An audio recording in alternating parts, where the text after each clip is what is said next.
Chair,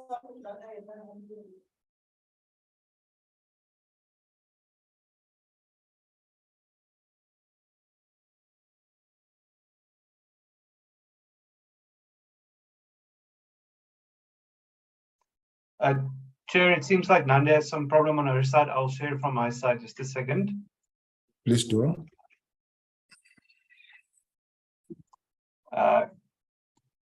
Is it visible, Chair?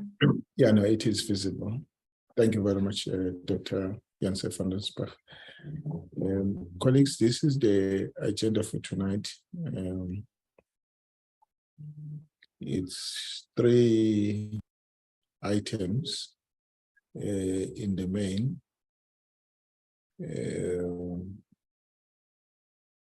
So the 2 items that normally stand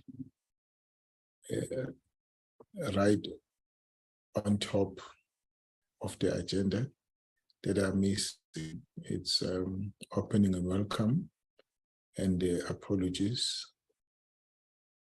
I hope that will be reflected when you draft the minutes. I said there are 3 items, main items for tonight. It's SNDF and AMSCO on initiatives to improve the availability of spares for prime mission equipment. And 2 is the briefing by the DoD on projects allocated to AMSCO and the level of satisfaction, including services rendered by AMSCO Dockyard. And then the 3rd point is the briefing by the Chief Reserves on activities, challenges, and way forward. And then we deal, the last issue is an internal matter. So these are the 3 issues in the main for tonight. The first item, briefing by the SNDF and AMSCO on initiatives to improve the availability of spares for prime mission equipment, is an item that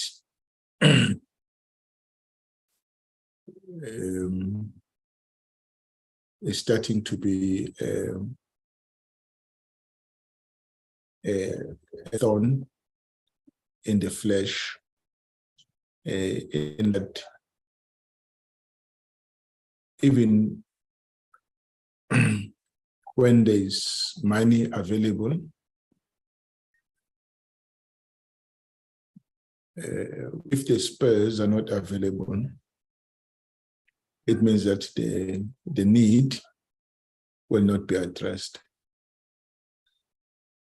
If the need is not addressed, it then affects operations.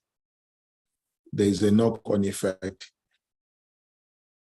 You see it with targets not being met, be it flying hours, training hours, hours in the sea, etc., etc. And it also affects pilots who must maintain certain hours in the air as part of their less license conditions. It also affects impacts on the mandate of the Defense Force. So it's critical that we look into this issue closely, examine it, and to understand exactly what the challenges are and how the entities intend to address them. We're told the lead time could go up to lead time could go up to 3 years, because in some cases we're talking about spares of platforms that are sometimes 30 to 40 years old, and they're not being manufactured anymore. And there has to be a special manufacturing of those spares. So now, I guess SNDF is not the only entity that operates a very old equipment.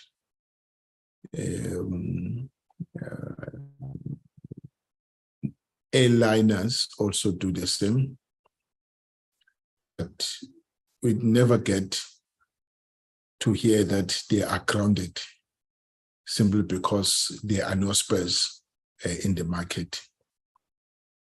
We never get to hear that they are not available.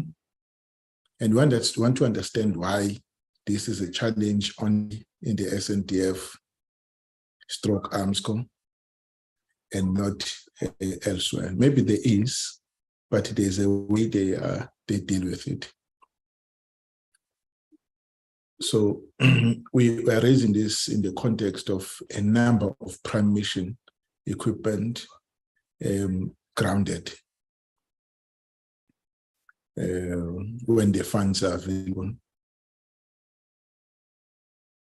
to get them back to operations. So that's the purpose of this discussion that for tonight, so that we understand where are we missing each other, or where the two entities are missing each other, if they are somehow missing each other. Why are they not tied together in the hip so that no one is ahead and no one is behind? They are all working together. So that's the focus. And then the item number 2, it's DOD on projects. It's very much linked to the first item. This presentation was done previously, but largely from Armscor. We did not get the view of the Department of Defense, the client. There's what is called client satisfaction.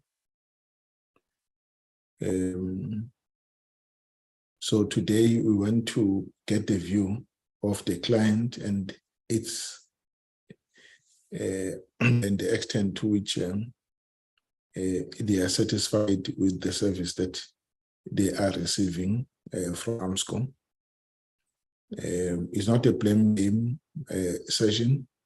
The idea is to find out where the gaps are and with a view of closing them, so that a cent that is allocated today is spent tomorrow, not next week, not that other week, when there's a lead time of up to 36 months. So if you miss 2 months, so it means that you're actually extending the lead time. So that's the idea. We are bringing up this item for the second time. And then the third item is the briefing by the reserves. The chief is the new chief of the reserves. I'm not quite certain if he has been to the meeting before. This meeting, I think we're hosting it for the first time. So it's basically a meet and greet, because we know their activities and we were briefed of their challenges, but the challenges are many and they evolve. So we need to be kept up to date and how they are actually addressing those challenges within the concept of a one force, within the concept of one force. And then the last item, the minutes, which I said is an internal matter. So basically, that's the issue for tonight. I know. Let me just check if we have the quorum. Do we have the quorum? Good evening, Chair. Yes, we do have the quorum, Chair. Yes. We have 9 members. 9 members. Yeah, I thought I should just stretch my introduction to allow members to log in so that we are able to start the meeting. I've noticed that the Deputy Minister is in the meeting. Good evening, Deputy Minister. Honorable Chair, good evening, and to honorable members as well, good evening. Good evening and welcome. Thank you very much. I've seen Dr. Kamete, the acting SecDef. Good evening, ma'am. Good evening, Chair, and good evening, members. Thank you. You are welcome. I notice AMSCO. I know that behind the name there's a group CEO, Advocate Mbata. I hope I'm correct if that he is in the meeting. Good evening, CEO. Good evening, Chair, and good evening to the members of the Joint Steering Committee. Thank you very much. And the General, Chief Reserves. Good evening, General. I've not seen your name, but I know that Brigadier General Zolega is in the meeting. Is that you, General? It's me, sir. General. Evening, Chair and honorable members. Good. Thank you very much. Welcome. I welcome you together with your delegates to the meeting. All right. I also welcome everybody that is on the platform. And thank you very much. Can I deal with the apologies? Apologies. Are there any apologies, Nandipa? No, Chair, I don't have any apologies. I don't have any apologies. I know the minister was away from the 15th, I think. I hope I'm still correct, until the 28th, and I understand that she was still traveling. She may not be in the meeting today, unless I'm correct. Is the minister in the meeting? Anyone from that office? Please assist.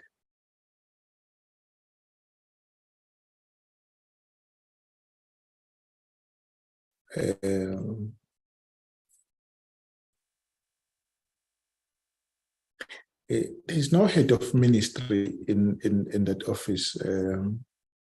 I know the post is there and it remains vacant. Okay. All right. Yes. I can check with the advisor. There is an advisor to the minister, Mr. Tsepemo Dumi. I'll check with him. Thank you. Okay. All right. I thought that we should check that because I know that she was supposed to be back, but as to whether she will be available to attend the meeting, that's what I do not know.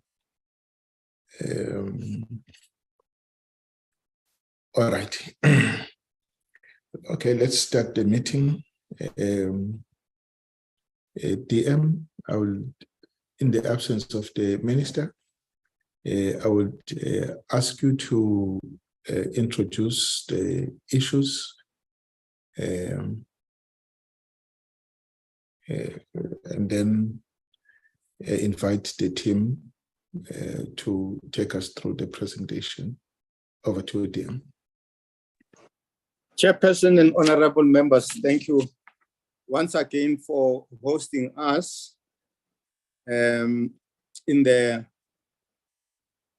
another session of the Joint Standing Committee on Defense Work. As you have said, Chair, we have two items on our agenda that are related. They speak to the systems, and I'm talking weaponry, I'm talking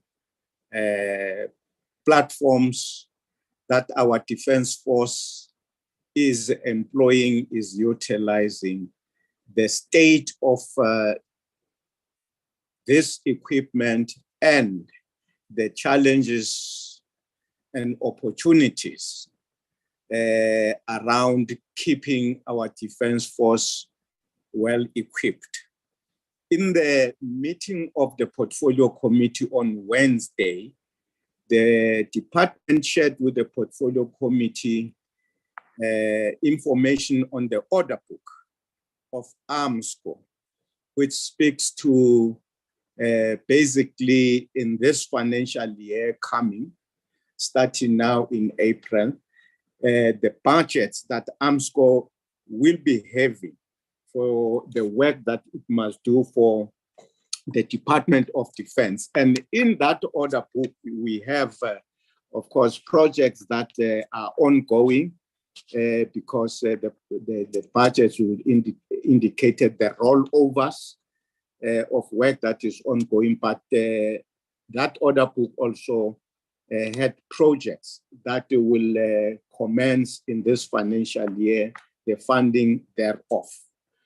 And it was my remark in that meeting that these two presentations that are treated today by the Joint Standing Committee on Defense, they very much belong together with the discussion the Portfolio Committee had on Wednesday.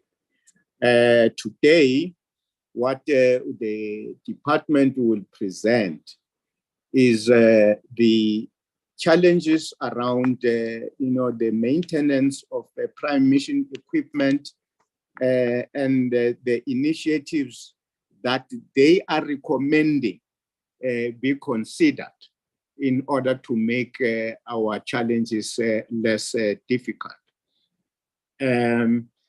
There is also, of course, the presentation that is going to come from the Chief of South African Defence Reserves, Major General retired Marumo, accompanied, of course, by Brigadier General Niabo Mana. In that presentation, the issues members of the Joint Standing Committee would notice that matters we have shared before, matters that the Joint Standing Committee on Defense has discussed before.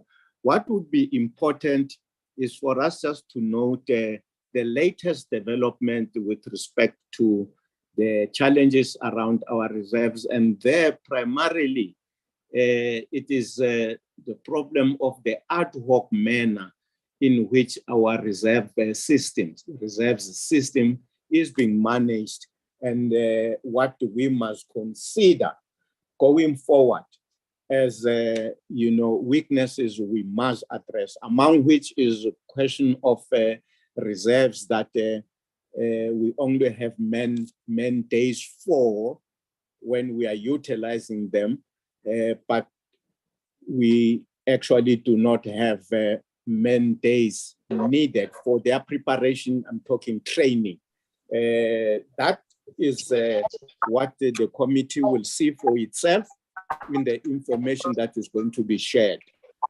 With that said, Chair, in the interest of time, let me allow the Acting Secretary for Defense lead the presenters and the officials from AMSCO and also the generals in charge of our reserves. Thank you very much. Thank you very much, Deputy Minister. And thank you and good evening to the chairs and members of the Joint Standing Committee on Defense. I'm not going to go, the DM has outlined the presentations already. The first presentation will be done by AMSCO, but it was prepared in very close proximity with Defense. Then the second one will be done by Rear Admiral Morris, and that will be the capital acquisition part. And the technology project part will be done by General Andre Barron. And then the last one, of course, the Deputy Minister has already indicated that that will be Chief Defense Reserves and Brigadier General Niabo. So in that order, the presenters may come in. Thank you very much, Chairs.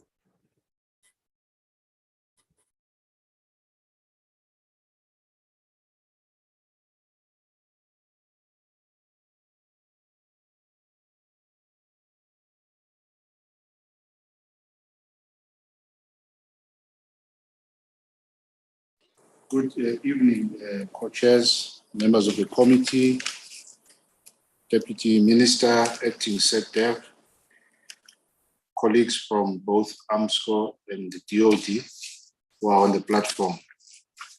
Chair, I will allow Mr. Crystal to proceed with our presentation. Suffice to indicate, Chair, that the task at hand really highlighted some of the gaps that we do believe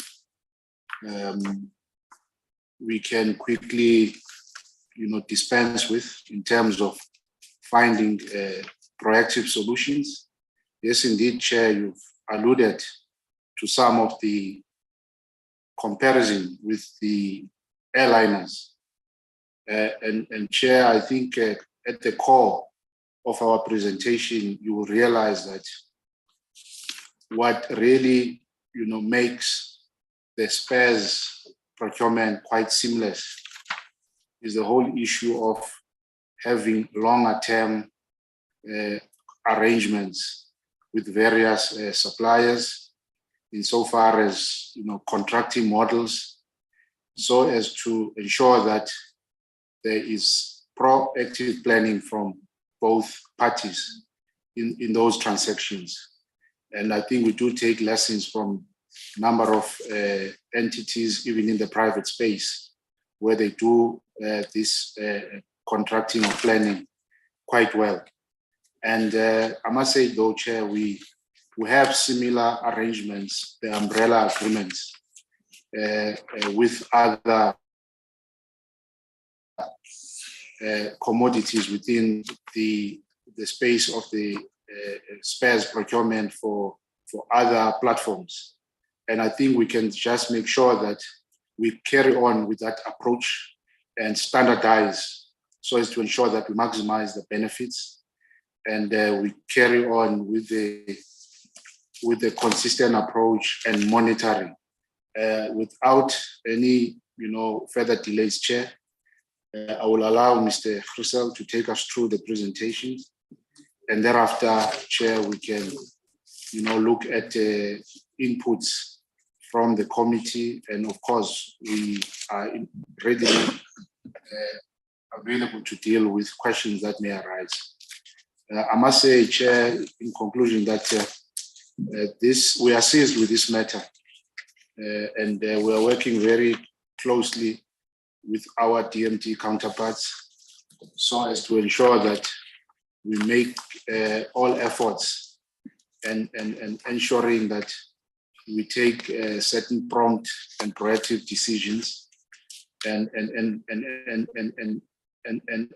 assuring all the arms of services that even the flow of communication internally, is actually improved. With those few words, Chair, I'll hand over to Mr. Christen. Yes, no, thank you very much, Group CEO. In his presentation, he must line it towards how could we have done it better so that the lead time doesn't become a problem to a point where it grounds us. Okay, over to you. When I say it grounds us, I mean it grounds our platforms. Correct, Chair. Correct, Chair. We're noting that. Thank you, Honourable Chair, Honourable Deputy Minister, and members of the Joint Standing Committee. Chair, some context to the rest of the presentation. In the first bullet, we are indicating that Armscor is currently procuring spares for various prime mission equipments of the DoD, and this is done in reaction to requirements or taskings which we receive from the DoD. So at the moment, we are purely reactive, and we react to requirements that are stated for spares. Chair, the underlying factor that we need to take note of, and it will give context to the entire presentation, is the fact of funding. And that goes about the extent of funding as well as the phasing of funding. Chair, we all know that the defence budget has shrunk considerably over the past 5 years, and this has also impacted significantly on the available funding for maintenance of the prime mission equipment as well as for the procurement of spares. The spares procurement as well as the maintenance of SANDF equipment is funded primarily from the operating budget. Those operating budgets are budgets which are held by the respective services and divisions, and the services and divisions then prioritize the spending of the operating budget. Sorry, Mr. Christen, there is some disturbance in the background that you are competing with. If your system or the noise could be eliminated, because your presentation is very critical. Chair, is it more audible now? Yes, let's go ahead. Thank you, Chair. Chair, maybe if I could just take a step backwards again. To place the presentation into context, the underlying factor that impacts on all of the current challenges that we have with the procurement of spares and will also impact on the initiatives that we propose in the presentation is the issue of funding. And as we know that the defence fund budget has shrunk considerably over the past number of years, and that has impacted significantly on the ability of the SANDF to maintain the prime mission equipment and also to procure spares for the maintenance of those equipments. As we are indicating in the first bullet, Chair, Armscor is at the moment purely reactive in terms of procurement of spares. So we only react to taskings or requirements which are provided to us by the Department of Defence. And it also determines on when those requirements are received. The funding issue is the main contributor to the challenges that we have, Chair, and this goes about the extent as well as the phasing of funds. As we know, the procurement of spares as well as the maintenance will be done for the Department of Defence is funded from the operating budgets of the respective services and divisions. And the services and divisions have to prioritize the expenditure of their operating budgets, and they then allocate a portion of that budget to the procurement of spares as well as to the contracting for maintenance work of the prime mission equipment. So the challenges that we have with spares procurement at this point in time is firstly, as you correctly mentioned earlier on, the long lead times which are associated with the procurement of certain types of spares. Bearing in mind that the procurement of spares is done from the operating budget and in most cases from the general defence account portion of the operating budget, where funds are allocated in a specific financial year and those funds cannot roll into a next financial year. So if we do not spend the money in the current financial year, that money is lost. Chair, so if we requirements for space procurement is received late in the year, and the operating budget funds are only available in the specific financial year in which we receive the requirements, those space that cannot be delivered within that financial year cannot be procured. And as you correctly indicated, Chair, some of these space which we have to procure have significantly long lead times.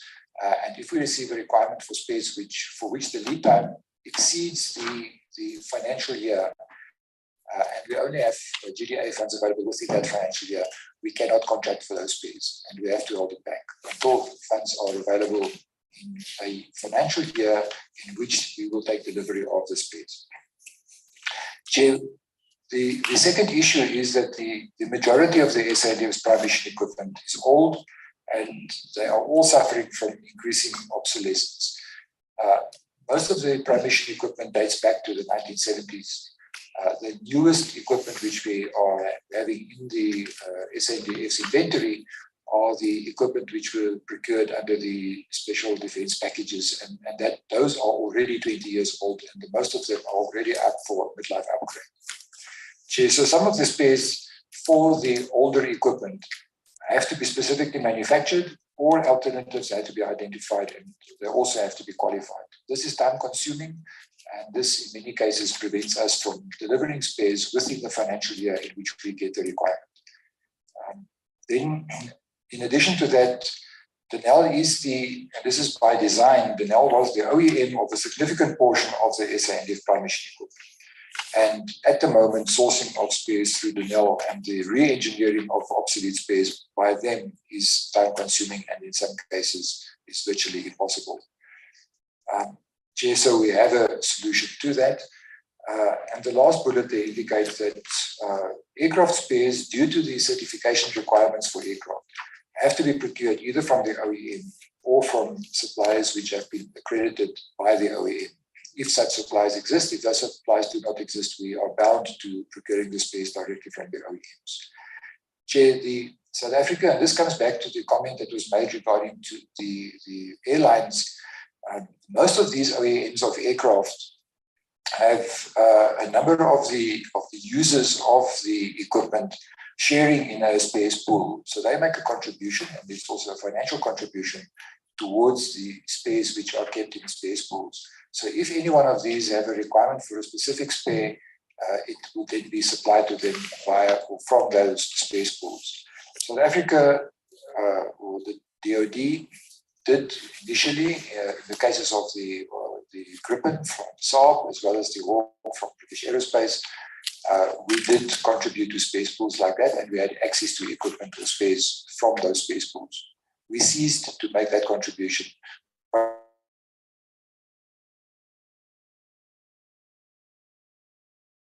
down on the total cost of maintenance. So we are not party to those space pools any longer. And if we now have a requirement for any spare for any one of those aircrafts. Chair, my apologies. There was now a very important part was mentioned, and I don't know if it was just on my side that there was an interruption. But if you can just repeat that part of that is just now mentioned, because that is quite important in terms of that pool and why we are not part of that pool. If you can just repeat that, my apologies, my sincere apologies. Okay, that's granted. Thank you, Chair. Chair, up until approximately 4 years ago, as part of the maintenance contracts that we concluded with the OEMs of, for example, the Gripen, as well as the Hawk, we participated in these space pools, which were contributed to by the respective users of those product systems. So the OEM would then keep a space pool available, and if any of the users of the aircraft requires a spare, it would be provided to them from the space pool. And they would not necessarily have to then wait until such time as those spares are manufactured, or when the time arrives for a slot for manufacturing of those spares. in an attempt to cut down, and we have significantly cut down on the cost of maintenance contracts with the OEMs. So we have taken many things out of those maintenance contracts. One of them is our contribution to those space pools. So we do not contribute to the space pools any longer. The implication of that is that if we require a spare which is not readily available, to wait for a time specifically manufactured again. The manufacturers of the spares will not set up a production line for the small quantities which we require. So we would then have to wait for a time comes when those spares are becoming available. And this leads to significant delays in the availability of spares and consequently to aircraft on ground if we cannot find those spares. Chair, if I may then continue to initiatives by means of which we can improve the space availability. And it can be improved in a number of ways, Chair. The first would be, and the most important probably, is that if we can procure space in a proactive manner rather than a reactive manner. And as I indicated right in the beginning, at the moment we are purely reactive with regards to procurement of space. When we get a requirement from the SANDF, only then can we then test the market and contract for space. So requirements for space needs to be provided early in the financial year and preferably before the start of the financial year. Taking cognizance of the fact that the operating budgets of the services and divisions are not necessarily fixed earlier in the financial year, it's only done so at the once they are in the financial year. But there are ways in which we can, once those requirements have been set, get the requirements before the financial year starts, which would give us sufficient time to go through the process of contracting and also to then take delivery of space. Chair, the procurement of space for equipment of which Denel is the original equipment manufacturer and where Denel cannot provide the space, we need to contract that to other entities with the requisite engineering and financial abilities. And as I mentioned earlier, Chair, in many of the cases, due to the obsolescence and the increasing obsolescence of the product systems which we are utilizing at the moment, many of these spares need to be re-engineered, in some cases manufactured, and they also they need to be further qualified. So the solution that we have to that, and we have already implemented that solution to some degree, is to, in cooperation with Denel, is to make the data packs for those product systems available to other entities which have the requisite engineering capabilities and also the financial muscle to be able to buy the space from the, in many cases, thousands of suppliers of individual spare items. And this is then done with sufficient agreements to protect the Denel IP. Then we contract the alternative suppliers to provide the space to us. They have access to the Denel data packs, and they can procure the space for us. If it is required to remanufacture or re-engineer any of these spares, they then have the ability to do that. We've done that for many of the fighting vehicles. We've identified and contracted an alternative company. And at the moment, this is working well, Chair. So we just need to extend that principle as we continue. Chair, then we should enter into umbrella agreements with the original equipment manufacturers. And that would then need to be accompanied by umbrella approvals by the Armscor Board of Directors to facilitate quicker turnaround times of space procurement. We have done this previously, Chair. We have got umbrella agreements at the moment with the suppliers of ammunition, and that is working very well. So normally, if we receive a requirement, we would need to go through the entire tender solicitation process and then also contracting the suppliers. And that takes a finite time to do before they can start to deliver. What we have done in the case of ammunition is together with all the services of the SANDF, they have given us a prediction of what the utilization of the different calibers of ammunition is going to be for the future years. We can then, based on those quantities, negotiate umbrella agreements with the suppliers of those ammunition types. And once also obtain our Board of Directors approval for contracting with those suppliers at the prices which they are willing to give us, Chair, when we then receive a requirement for ammunition, it is basically an issue of placing a contract based on the already negotiated prices and already obtained approvals. And this significantly decreases the reaction time to contracting for spares.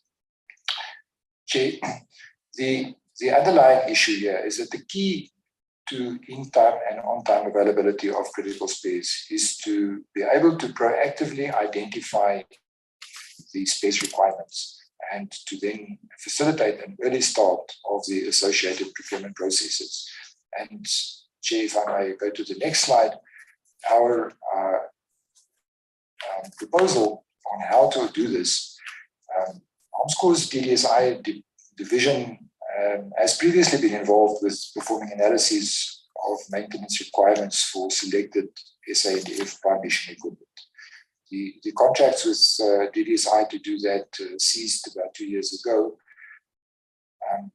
And what we recommend is that Armscor's DDSI department should be tasked to perform analyses of the product system's usage, as well as the failure rates of spares, together with the state of obsolescence of subsystems and line replaceable units of selected prime mission equipment.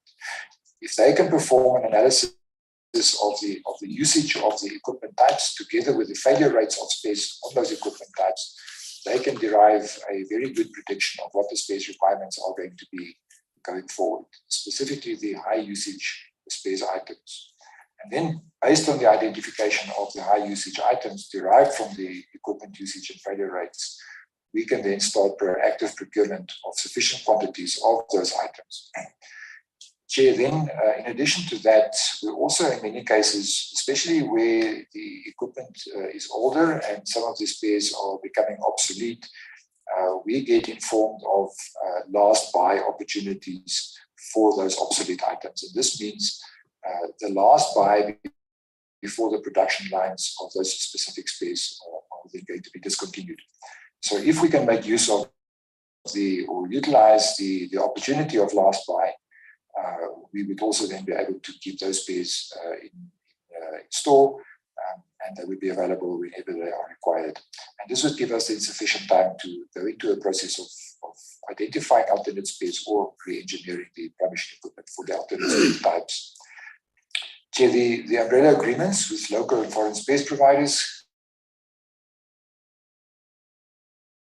and the rates of the requirement. And this will significantly improve the time from receipt of funded requirements to the delivery of spares.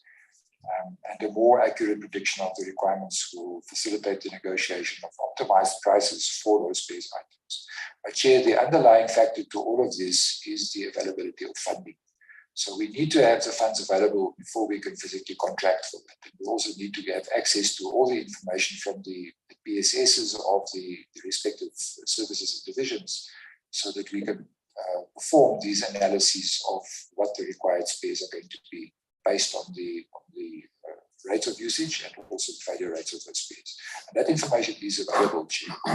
So the SNDF, in addition to that, needs to provide Armscor with multi-year funded requirements for spares. This will facilitate the procurement of long lead items, which is currently posing a challenge where we cannot contract for items if we do not have funds allocated at the time when the spares will be delivered.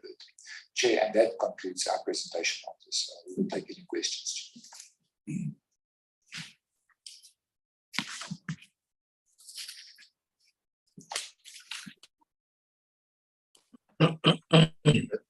Thank you very much. Yes, COO. No, thank you, Chair. We are ready to entertain the presentation, Chair. Okay. Right. Thank you very much. Sector, what do we have from the Defense Material Division present, and from the different services and divisions who deal with these matters present in the meeting, so that I know if we have those people present to enrich the discussion. Thank you, Chair. We have Admiral Morris, who will present, who will give the second presentation. But we also have the General who is present on technology, as well as So what environment? I'm trying to understand the environment they're coming in. they are from they are from the defense material environment. Okay. All right. So largely acquisition. Sorry?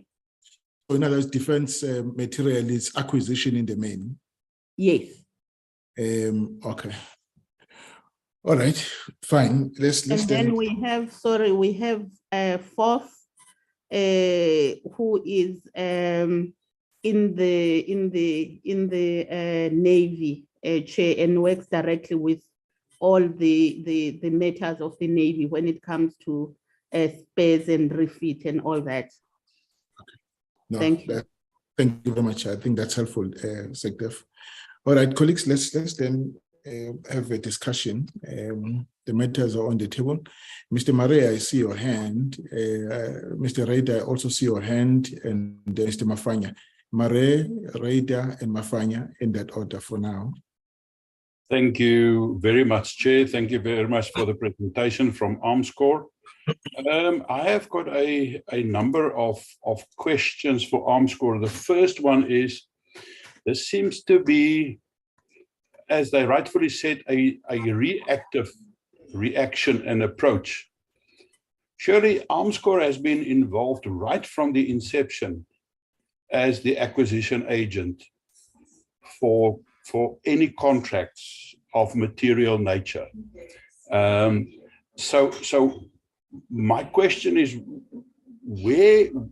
why do we have initiatives and proposals at this stage where we should have had maybe a problem statement and then how it has been resolved? To sit it now in a situation where we know the state of our prime mission equipment, and now to come with a reactive approach of initiatives and proposals, which normally takes a long time for initiatives and proposals to get into an implementation phase. So what has happened up till now? Why has this never appeared? And why has this never been properly addressed and resolved? That's my first question. Last week or this week and last week, there was reports on multi-year capital acquisitions and contracts. And we were told that up to 10 billion rand, the order book, it can be as high as that. That indicates to at least a medium-term planning process. Now it seems like we do not have any medium-term planning when it comes to spares, maintenance, and acquisitions, knowing very well how we have fallen into this trap and our capabilities has gone down the drain. So why was this not handled in the same way with the Department of Defense acquisition or material division? Why was this handled differently than those order books projects? And because clearly we see the problems and we experience the problems, and it's an embarrassment to all of us and it's a concern of all of us. When you talk about data packs should be made available, this means that it must be done, must be made available sometime in the future. Why has this not been done in terms of our prime mission equipment, like the Rooivalk, like the Oryx, like the C-130, and like many of our prime mission equipment, especially in the dockyard where we are working with naval capabilities? So why was that not done? And what do you actually require from us as well, so that that can be put in place and that we don't have to look back on that, so that it can be proactive going forward. The Minister of Defence has said last year, right in the beginning and right through the year, she has often made the comments that we have got a defence industry, and many members of the defence industry do have the capabilities to provide the spare parts and services that Denel cannot provide.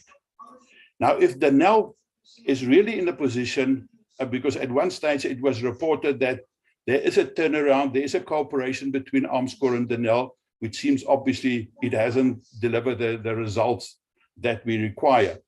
So what progress has been made? And this is probably not for Denel, for Armscor to answer, but for the minister or the acting SecDef. So what progress has been made in that regard? And then, Chairperson, I don't know if Defence Material will be able to respond tonight, but it is very important in terms of the information that we have received that both Defence Material plus those divisions and services who has got the operating budgets from where the spares must be procured and the proper planning must be done. Because let's be honest, if you are only going to order the spares 2-3 months into the financial year, there's no ways that you can have a proper planning going forward in a multi-year. If there's anything that us as a portfolio committee must do in terms of interaction with National Treasury, please tell us what are those requirements so that we can consider taking that up with National Treasury to have deviations in these requirements. Chairperson, then specifically on the spares pools, my question is, how much will this cost us? Because if this was cut out as a cost savings, which is now dearly costing us in terms of defense capabilities and defense readiness and exposing our country's safety and security, how much does this cost and how much will it cost? Because clearly we will have to reconsider that strategy for us going forward. Otherwise, we will not be able to resolve this issue. Then, Chairperson, in terms of the DDSI agreement that lapsed 2 years ago, I must be honest, maybe it has been reported to us. I cannot recall that it's been specifically been highlighted in such a manner. Now, we have asked many times that Armscor must come up with initiatives that we can rebuild our defense force. So was this reported? And what do you then now need? What is the stumbling blocks to have this been reintroduced and implemented?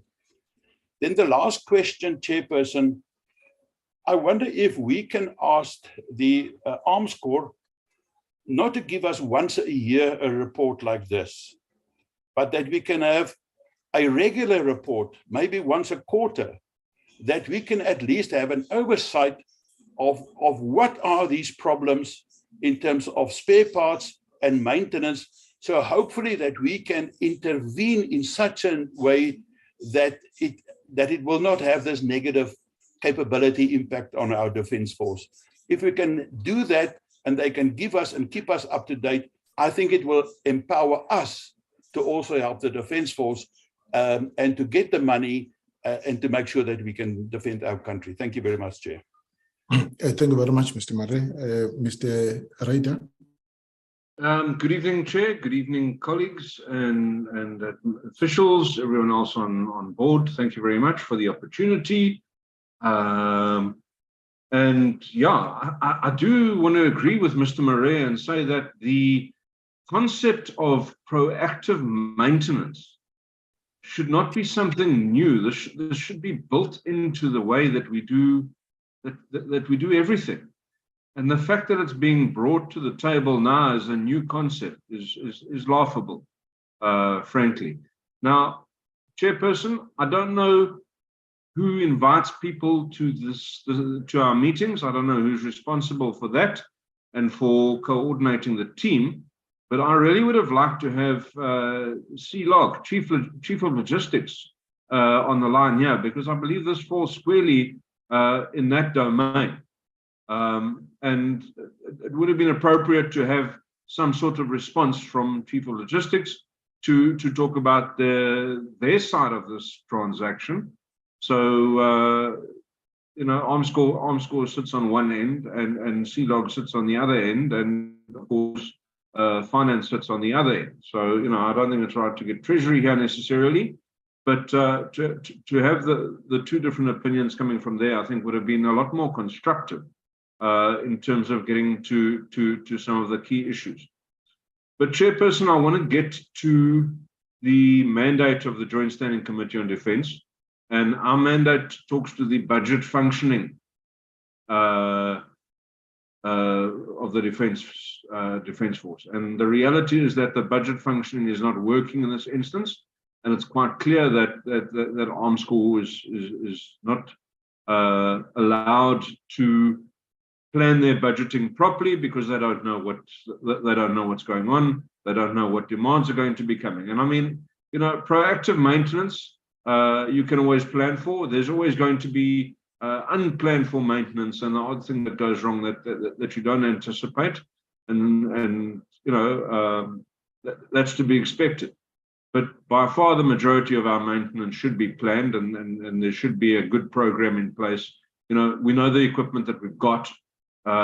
We should be planning. We know when last the equipment was maintained. We know what state it's in. So we should be planning a little bit more proactively. Which brings me to the next point that I'd like to propose, Chairperson, because again, whilst the Joint Standing Committee on Defence is responsible for the budget functioning, it is in fact the role of the Portfolio Committee on Defence to deal with the budget review.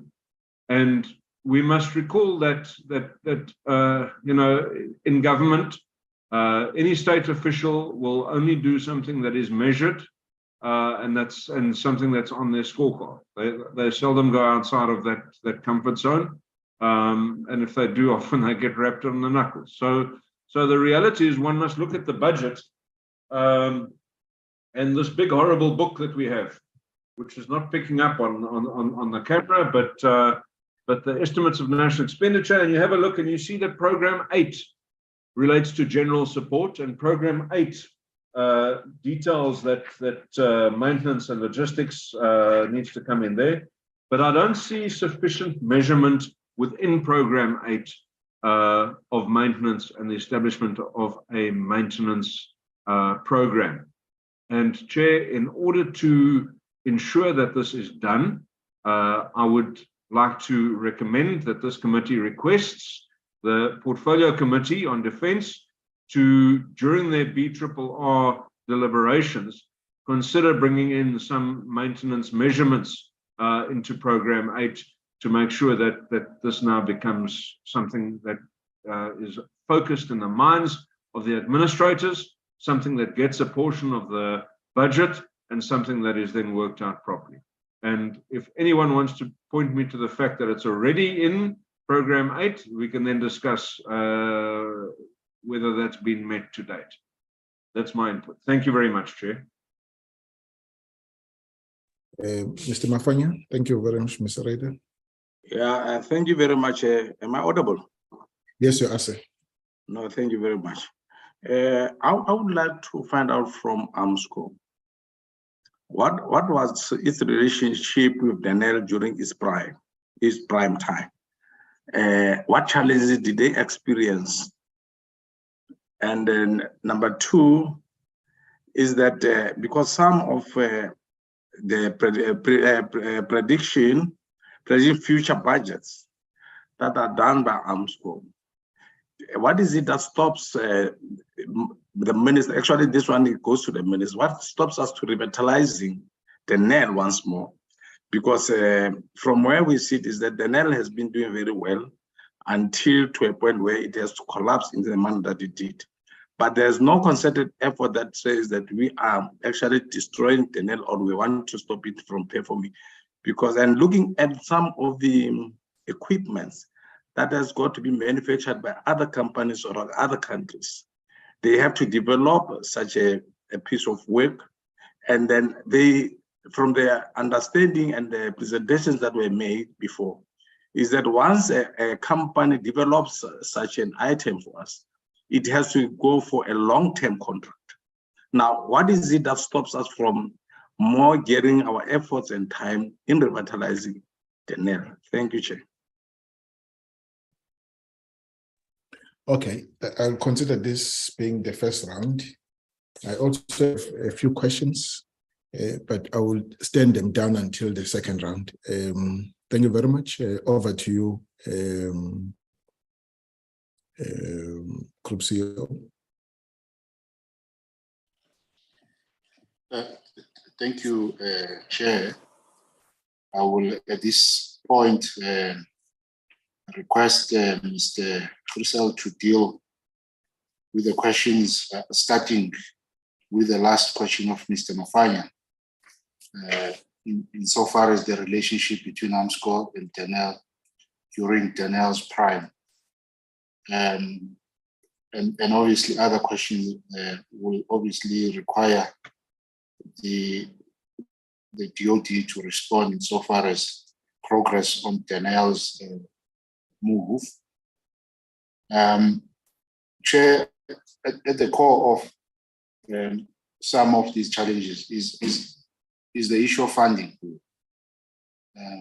Mr. Maré raised a question about the DDSI, precisely because of reprioritization and issues around funding, because we were not contracted as the DDSI, so obviously we could not play that role because it was unfunded. The issues around and the challenges around the proposal, so to speak, that we are presenting, we are seized with these matters, and at any given time we sit with our counterparts from DOD to try and find the best possible solution within the constraints of funding. Precisely because if you want to optimize your maintenance and do proactive procurement insofar as the spares are concerned, if you go to the market, you will need to have adequate resources. If you have a list of spares, say a list of 200 different types of spares, and yet you have funding for say 20 categories, you then have to sit with a dilemma to say, what do I procure or what do I sacrifice? And that has been the challenge that we've been faced with. It's not as if that we're not engaging with our client environment, but obviously, if you go to a supplier with limited funding or quantities, so if the volumes don't make business sense, invariably you're going to be at the very, last, priority for that supplier, because they will prioritize those customers that are giving them volumes and the returns as such. So these are the issues that we are grappling with, and I do, at a personal level, do feel that National Treasury will have to be approached, and we'll have a broader discussion, because these platforms, we are still going to have them, and like we have said, Chair, in your opening, these platforms, I mean, if it's aircrafts, they must be up in the skies as per the demands of the client environment. So these are, in the nutshell, that would be my input to this discussion, but I'll hand over to my colleagues, and perhaps the acting Chief Defence Material who are sitting with him here, so maybe he might have a word or two insofar as how are we envisaging the future state as we move into the new financial year. What are the things that we need to start doing, and what are the things that we need to maybe stop doing, and what are the things that we need to continue doing? as a team. Thank you, Chair. Indeed, I would love to hear their view on the matter as well, because you are making proposals to deal with the challenges, and would want to hear whether they are in support of those proposals, and so that we know that maybe they may have additional comments or input to make to improve the situation, as it were. Okay, but before, maybe let's give him a bit of time to drink water, but I will call him after Mr. Grissa. Thank you, Chair. As our CEO indicated, if I may start with the last question regarding Armscor's relationship with Denel in its prime. Chair, we've always had an open relationship with Denel where we do communicate. The problem with Denel at the moment is, if I may explain, with regards to procurement of spares for the equipment for which Denel is the OEM, is the fact that Denel is cash-strapped. So when we require spares from Denel, because Denel is the OEM and they have to source the spares, they have to qualify those spares, they have to provide them with us with some kind of guarantee. They have to buy those spares from a plethora of different suppliers. They are not able to do it because they do not have the funds. They owe many of these suppliers money, so the suppliers are refusing to supply anything to them. That has been our problem for quite some time, Chair. And this is the problem that we've now started to overcome by identifying other suppliers who enters into a cooperation agreement with Denel, facilitated by Armscor, so that they can have access to the databases of those spares and they can procure. And this is the reason why we indicated that companies with the engineering expertise to re-engineer spares where necessary and to qualify those spares, but also the financial muscle which allows them to procure those spares before they supply them to us and get paid for it. So this is an initiative which we have taken probably to a year and a half ago already, and it's implemented, and we are obtaining spares for some of the Army equipment via alternate suppliers. Chair, Denel is busy with their turnaround, but they are not yet in a financial position to do this. They have not received the recap funds. So the situation with Denel as far as procurement of spares for us and delivering to us is concerned has not changed over the past approximately 2 years. Chair, if I may, the focus of this presentation, and this was the question, was primarily on the procurement and the supply of spares. The supply of spares is not the only reason why prime mission equipment of the SANDF is not always available to the extent that they should be available. The spares that we procure are spares which are provided to the SANDF where they do maintenance and where they do first-line repairs of those vehicles. In addition to that, we also conclude maintenance contracts with various companies to maintain various of the prime mission equipment. And the underlying problem with the conclusion of maintenance contracts and being able to provide the maintenance of sufficient quantities of equipment is the issue of funding, as our CEO has mentioned, Chair. If we compare the value of maintenance contracts for a specific prime mission equipment 5 years ago to the value of, or the extent of funds which we receive now, or which is allocated now for the maintenance of that same prime mission equipment, which has become 5 years older, the funding is a fraction of what it was 5 years ago. And this is impacting significantly on the availability or continued availability of those prime mission equipments. There have been cases where we have completely ceased to place maintenance contracts for certain equipment types because of the reprioritization, as our CEO has indicated. Chair, and this problem has become more visible even in the aircraft environment.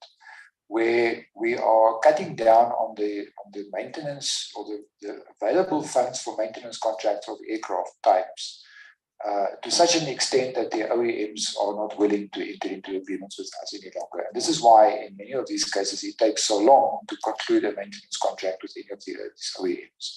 And they have told us outright in certain cases that if you want to operate aircraft of this kind, you cannot do it with the kind of budgets that you have at the moment. And this is a problem that we faced with GE. So we are cutting down on the value of those maintenance contracts to such an extent that we had to surrender services like these space pools and many others as well. And this is becoming the problem. So this is impacting severely on the availability of equipment types, not only the availability of space.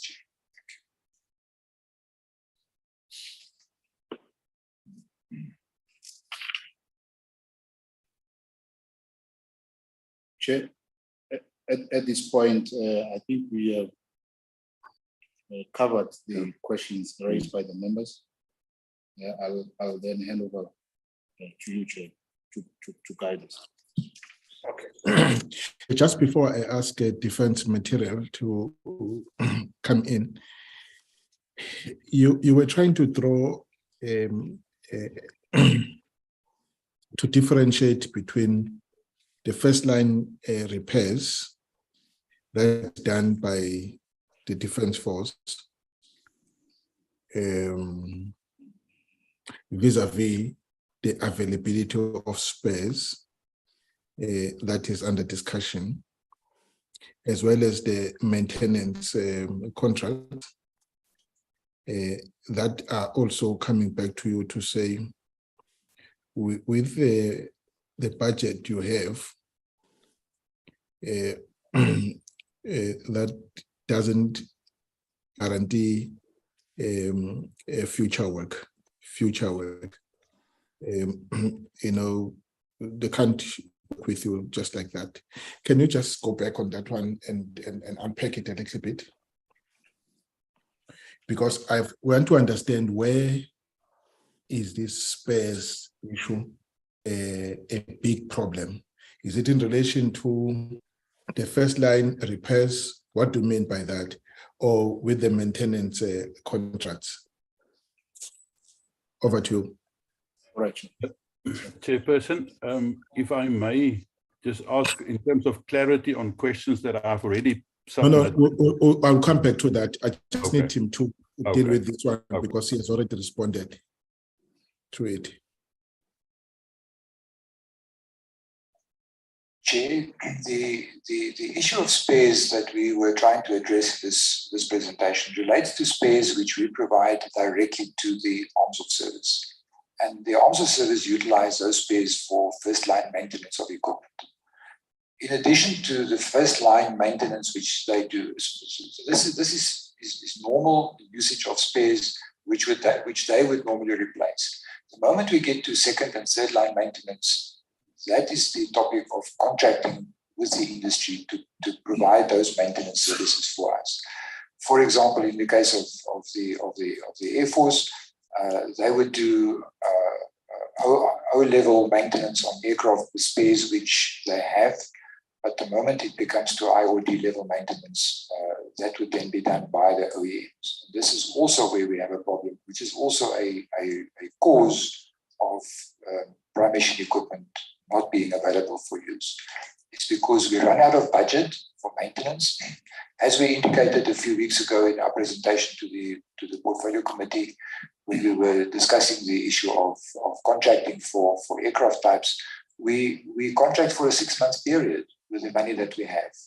And in that 6-month period, the arm of service then has to come up with additional funds. So this is becoming a serious challenge to us, Chair, and to the entities with whom we are contracting. We are trying to cut our maintenance contracts or the extent to which they would take responsibility for maintenance. We are cutting as much of that off as possible, to an extent where they are not willing to negotiate these contracts with us any longer. So this is the two main issues. But we were only addressing the issue of providing space for first-line maintenance to the services. not the maintenance contracts themselves, because they've got problems inherent with them, which are different. Okay. Defense material, your responses or your comments? Good evening, Chair. Good evening. TM Acting SecDef, members of the Portfolio Committee. Thank you for the opportunity that has been availed by Advocate Mbata for us to engage on this. I think, Chair and members, suffices to say the approaches need to be different. We cannot continue looking at the symptoms that we've been dealing with and trying different solutions to them and expect that things will change, because we're not dealing directly with the problem. And I think we have started to embark on a process of identifying out what the real problems are, because everything that we're talking about right now is not necessarily the problems, but the symptoms thereof. And then at some point through our engagements, we realized that first and foremost within the department itself and the AMSCO, I think there's a strong deviation in terms of understanding, as if we're serving two different governments. So the moment we try and attempt to sit and identify what the issues are and seek joint solutions to these challenges, I think we'll be much closer to what has been proposed, for example, by Mr. Christen. And we're not opposed to those. There's, Chair, if I may mention, there's a planned workshop wherein we'll be roping the end users or their representatives, AMSCO, as well as the Defense Material Division role players. Because we've been attempting from a funnel perspective of looking at what the challenges are without really seeing from various angles what the problem is. Now, bringing all these role players under one roof will bring us close to, I think, coming with more lasting solutions to the challenges that we're having. Some of the few challenges, for example, is the interaction between our environment, TMD, and the end users, vis-a-vis the engagements between ourselves and AMSCO, and a lack of synchronization of this, obviously, I think leads to a different perspective in terms of what it is that we're faced with. In terms of the proposed solutions, which I think we presented earlier in the week, which were done obviously by AMSCO, we do have a few, but because we're not called upon to present them, we do have presentations that were prepared within the TMD environment, both from the acquisition environment, the governance environment, as well as the technology environment. And these will then be, I think, discussed in greater detail when we attend the workshop.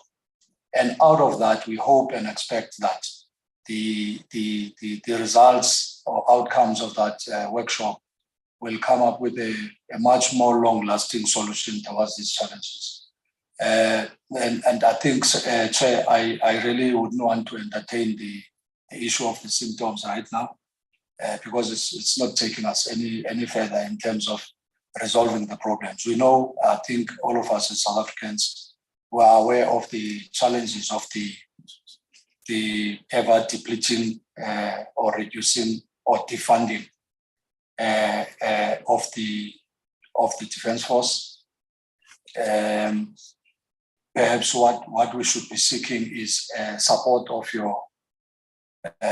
your members within the committee to really ask ourselves, with this approach and the ever decreasing budget, are we really serious in terms of how we want the Defence Force to resolve these issues? Do we even have an idea how difficult it is? I can imagine the minister, SecDef, the DM are obviously inundated with headaches of how do we balance these issues. Which projects do we remove from the funding? Which ones do we continue with? What are the implications thereof?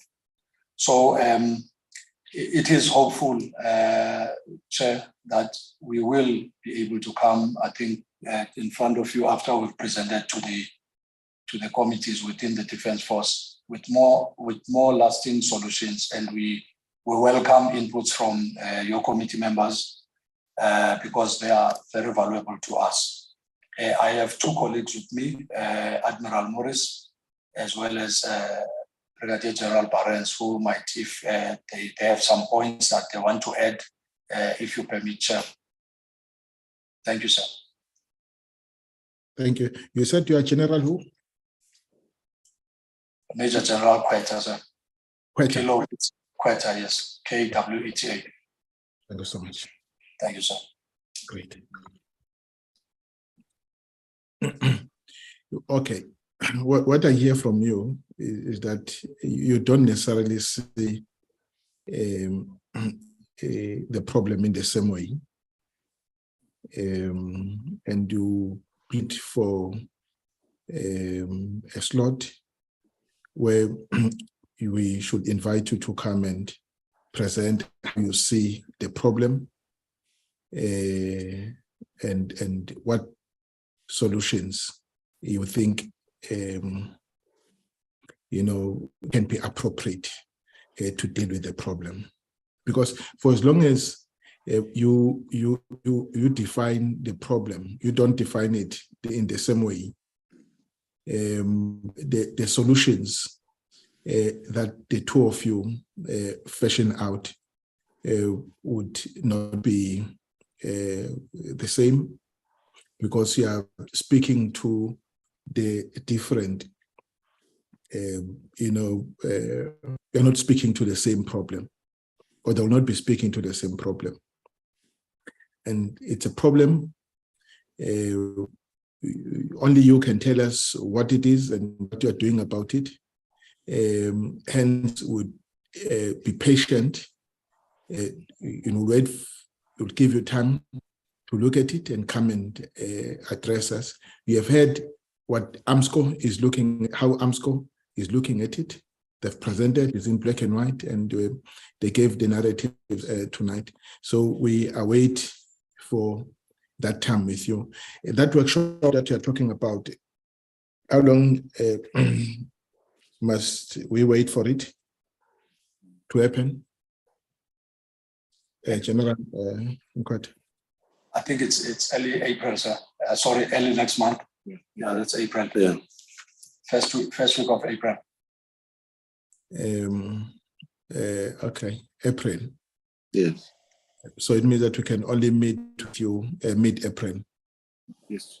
Yes. Okay. That's fine. We'll do that. And sir, if I may, that would have been, I think, the culmination of the workshop. Come again? I'm saying the proposal or solutions to be presented would have been the culmination of the workshop that will be attended by the end users, which are the services and division, AMSCO, as well as TMT. No, it's fine. That's fine. We would await the outcomes of that workshop. All right, colleagues, Mr. Mare said there are certain questions that in the process of responding, you did not respond to them. I think there was a question of that umbrella agreement.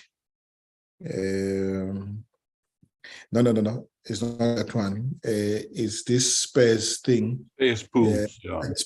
Spurs pool contract. Yeah. And that you had to pull out because you wanted to save cost. Yeah. And how much that you wanted to say that you landed us in the situation that we're in now. What other question, Mr. Murray? So that was the one. And just on the data packs, you know, what do they require from us as portfolio committee? In other words, because it seems like there are constant struggles and stumbling blocks that they experience to implement this. So how can we be of assistance? Because what we want. No, don't motivate. Okay. I got the point. Otherwise, you'll eat into other people's times. Yeah. Okay. All right.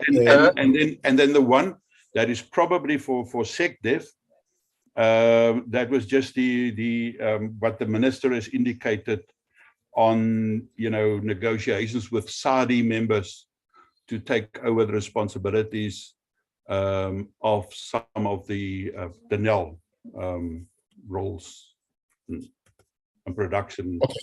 Okay. No, that is fine. Please take note of those outstanding answers. Let me take more hands. There's Tabu Mutle. There's Alexander Bukes. There's also Kenny Motsomai. So in that order, I'll start with you, Honorable. No, thank you very much, Chair, and good evening. I must put a disclaimer that I'm having connectivity challenges. If I am cut, you'll be. Can I be forgiven? And I will not blame you, Chair. Rather, I will blame the rate. So. Oh, Mr. Bond. Yes. So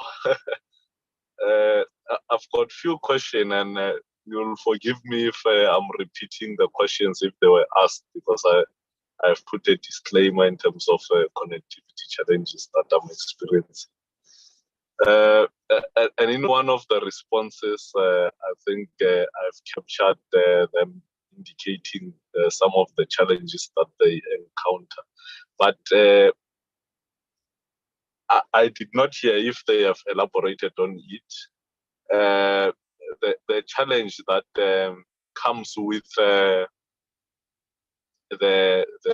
OEM, particularly for that is within the space contract or procurement that they need to embark on.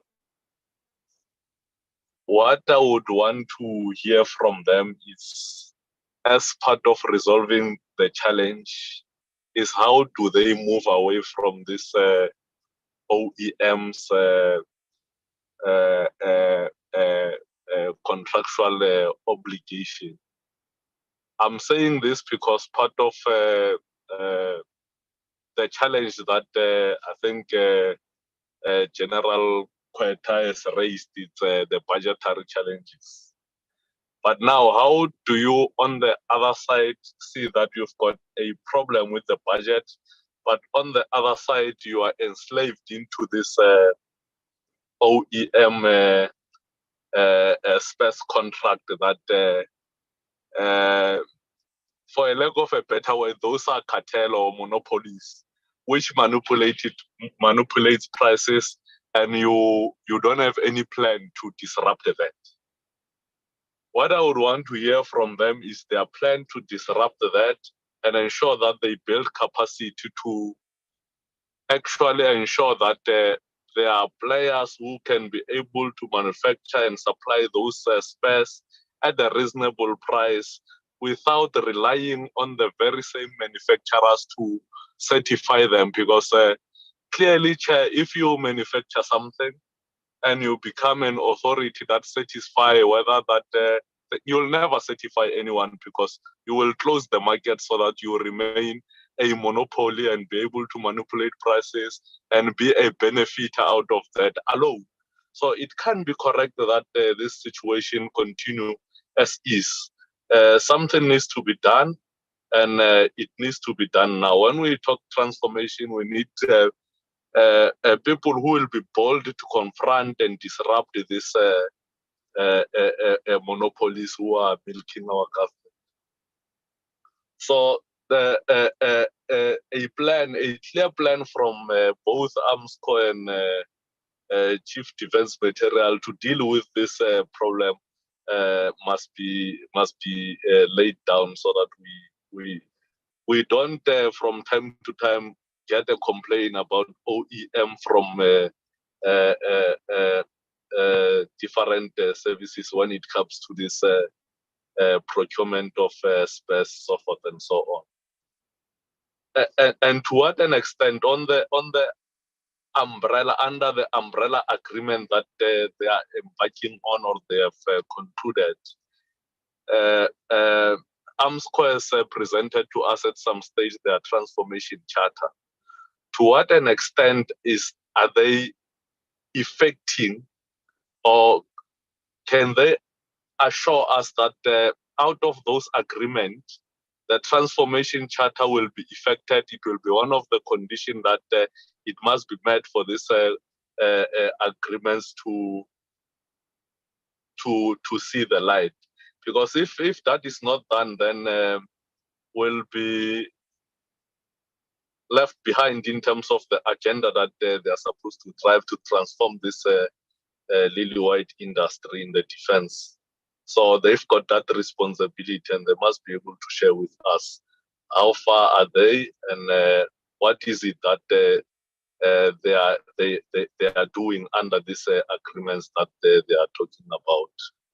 So yeah, I think those are the two that I wanted to deposit, Chair. And I'm grateful if I had not lost any connectivity until I finished. Thank you very much. Very much, Mr. Mutle. Ms. Bucas. Chair, thank you. I'm sitting in the same problem with load shedding. So you must, I apologize for my video. Is it okay, Chair?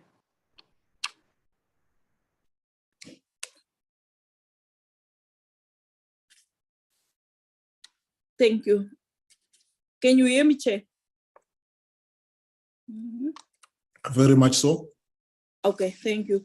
Chair, on the last page, page 4, the last bullet, reads that SANDF to provide AMSCO with a multi-year funded requirements for spares. This will facilitate the procurement of long lead items that is a challenge now. And listening to that, Chair, I'm asking myself the question, what is the relationship between AMSCO, Daniel, and the Department of Defense? When was the last engagement? And are they aware of these initiatives to improve the space availability? Then if not, Chair, if they table this plan, they must set clear timeframes, a dedicated person to implement or spearhead, monitor, and report the progress of this initiative. Then, Chair, my second one is just on the age of equipment at the dockyard is concerning, but they say that a preventative maintenance program has been implemented to focus on maintenance. I just want to know, Chair, what is the impact of that program, and is it working? Thank you, Chair. Thank you very much. Mr. Mafang, sorry, Mr. Matsumai. Thank you, Chairperson. Hey, we are having load shedding this side, but let me just try to because I hit the right something.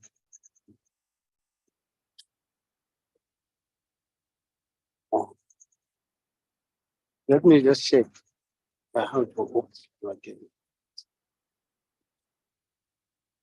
Yes, Chairperson. I'm audible, Chair. Yes, you are, sir. Yeah. Chairperson, I see the South African National Defence Force have a serious challenge, as we once visited them on oversight visit. But to my side, I think government must pay Denel Government must pay Denel so Denel that can assist South African National Defence Force. And we must visit Denel. We must do an oversight to Denel and see if Denel can provide, because when you look to the apartheid government, where they were fundraising and funding the South African National Defence Force, I don't think they did ever have a problem that is now facing, that is a challenge to our South African National Defence Force.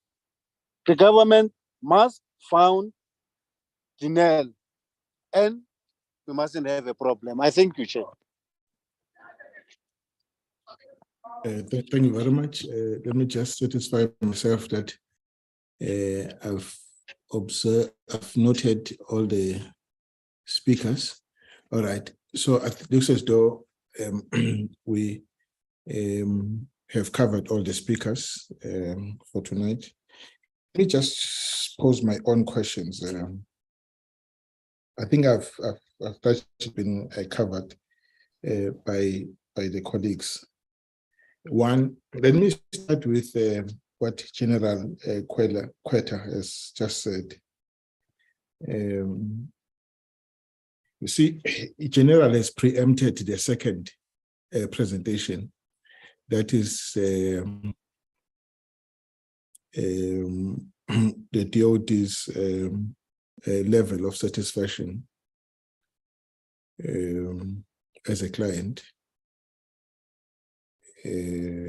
So what they will present tonight, if they have it in their presentation, is obviously not going to deal with the issues that General Quetta says they are yet being canvassed within the different services and divisions, and that only after that workshop that they will be able to come and present this evening.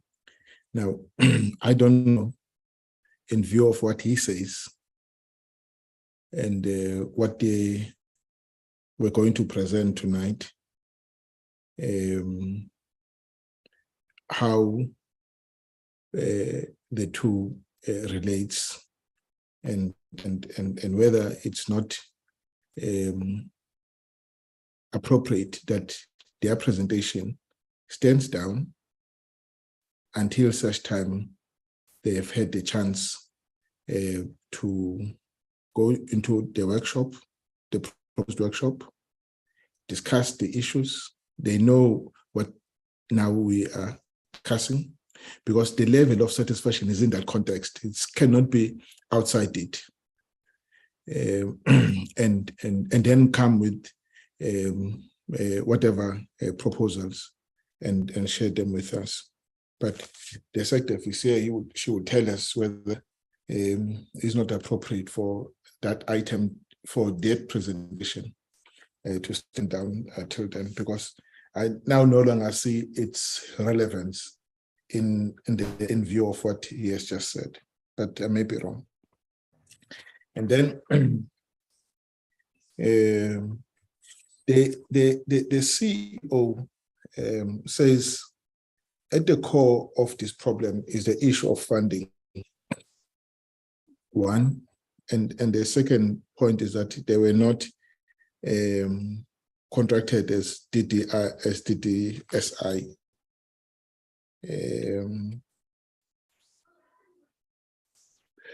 So I think I would want to know why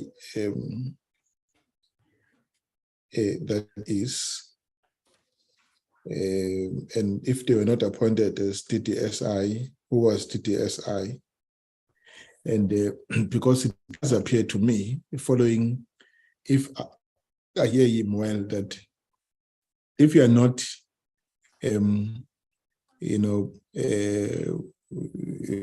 doing that analysis, you become a mere conduit Utatala, ubegela, utatela, ubegela. You're not making your own analysis and then make a call based on what you see and then advise. The issue of reaction and the action of being proactive and reactive, it comes therein, lies therein. So it's why was that allowed? I think it comes back to the question Mr. Mare raised on that. I mean, the two of you have been in existence from many years, decades. Why this has not been identified as a problem, and until we get to the situation that we are in right now, where we're not in the sky, we're not in the sea, we're not in the forest, in the borders, and all that, in the strength that we want to be. See, that's my problem. And then the issue of the third point I want to talk to is the scheduled maintenance. You see, I have a car, but it's scheduled, and you know, it says a plan, a motor plan. They know exactly that when I bring it for the next service, what is it that they will require to do? How is it different with the aeroplanes? Because it should be easy that an aeroplane with 5 years, with 10 years, with 15 years, with 20 years. And these are the things that you need to do. Proactive maintenance, so that they can actually be attended to, you know, to avoid being, you know, taken for surprise.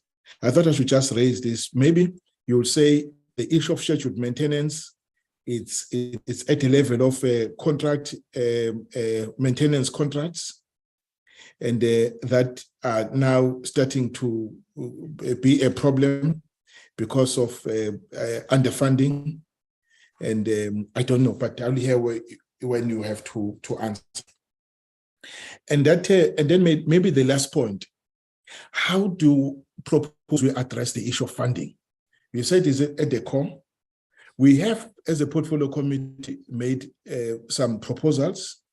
The Treasury has responded positively to those proposals, that the monies for different platforms be ring-fenced, you know, and there's money now. We know with certainty how much we are going to get for frigates, how much we'll get for these submarines and all that and so forth.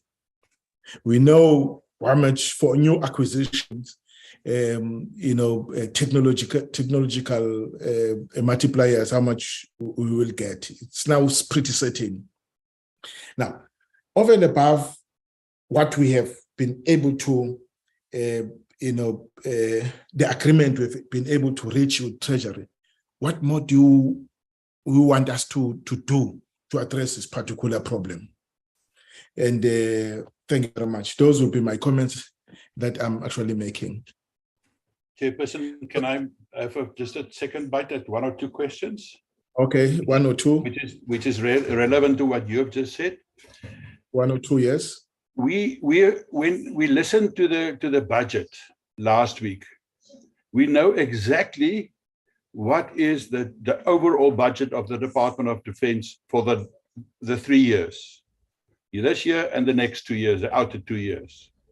So in other words, when General Kweta say, budget, we need more money, that's it. So we know exactly how much National Treasury has set aside for the Department of Defense.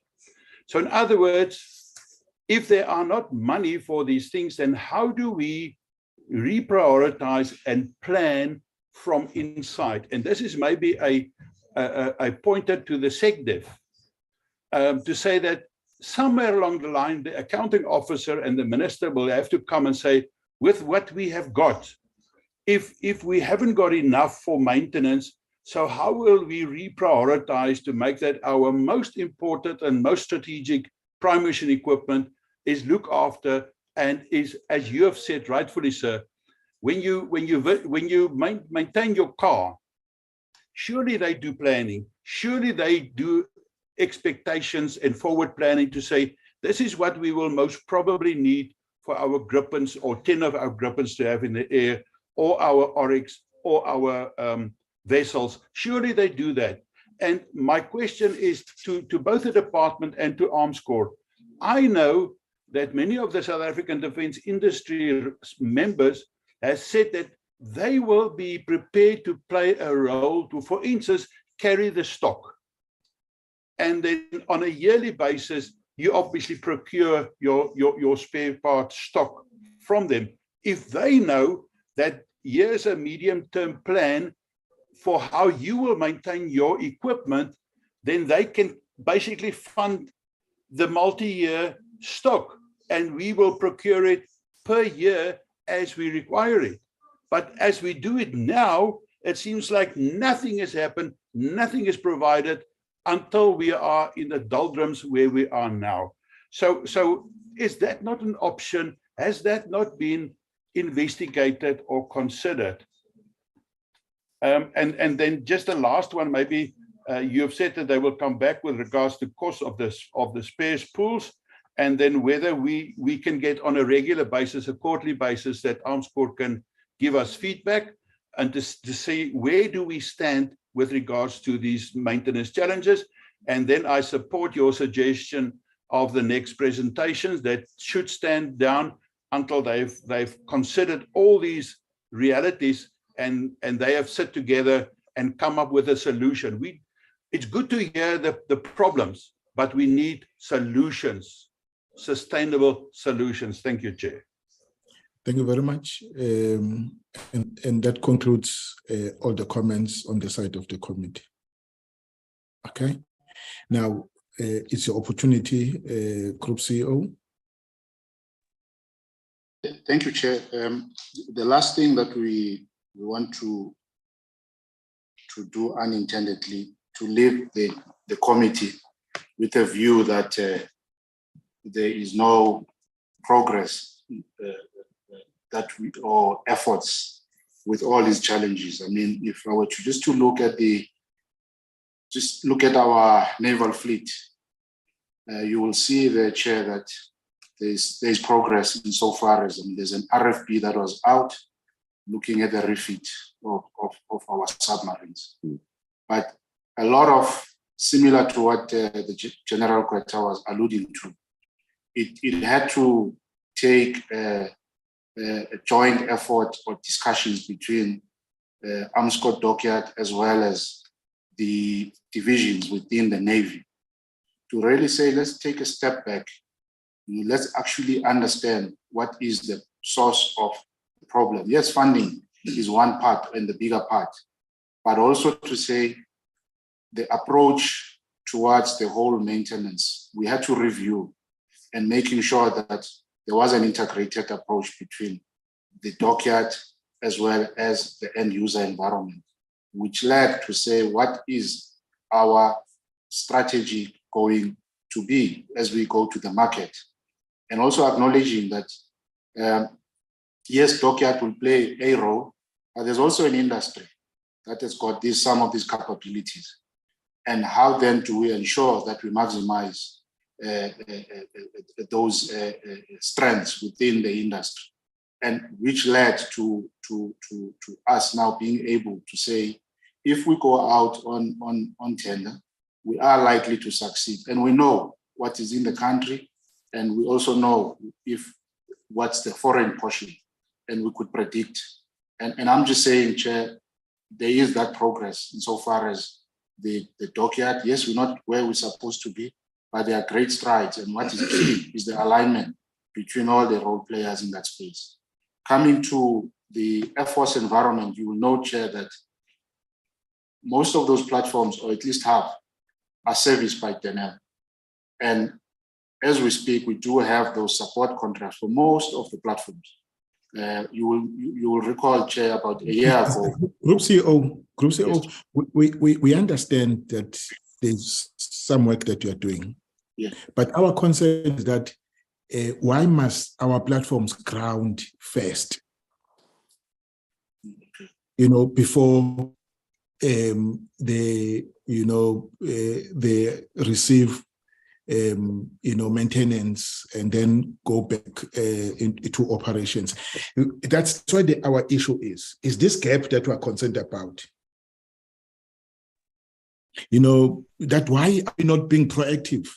But you've just explained why the challenges of being proactive, so as to do all this preventative maintenance, so that we keep our submarines in the sea and our aircraft in the sky. Yes, that was the nub of the essence of the question and the concern. You may continue. I mean, the short answer, Chair, it boils down to funding. Because to your example, Chair, if you have a vehicle and you know, the vehicle will tell you most probably, if it's a modern vehicle, that the service it's due on such a, at some point, there are the kilometers, you can still drive it, but you better start making the bookings. Now, if you have a warranty, a motor plan, if you have a motor plan on that vehicle, then, because even that motor plan, Chair, is included in the cost of that vehicle. So then you will then check your vehicle in, they will tell you when the vehicle is ready. But if you don't, it remains the fact that you either park your vehicle till such time you raise the required funding associated with that maintenance. And the dealership will not negotiate the price. It's because those prices are determined by the market. Now, we're sitting with a situation that some of these, in fact, all of these OEMs are not only servicing South Africa. And some of these prices, the steel price is determined by the markets, international markets. We've seen the escalation in the price of steel, Chair, over the last 3 years, in the regions of up to 40% increase. Do our budgets increase to that extent? And the answer is no. So we are always going to be, we are caught in this situation to say, yes, we do want to make the aircrafts, to fly, but do we have the requisite, funding to support the maintenance effort? And hence my earlier point, Chair, to say, you have a range, a list of, say, 100 categories of spares. Now, obviously, to do a certain level of maintenance, you need a particular portion of these spares. And the reality, if you don't, now that's where we found ourselves with the Gripen, for argument's sake, where throughout there's a maintenance regime. Now, because now you are limited with funding, you try to broker a deal with the supplier, which really it boils down to say now, supplier, maintain your labor costs as it were, for argument's sake, in 2015. But now we're in 2023, because now you must pay your staff. Now you can't go back and say the labor rates now, because these escalations are determined by various,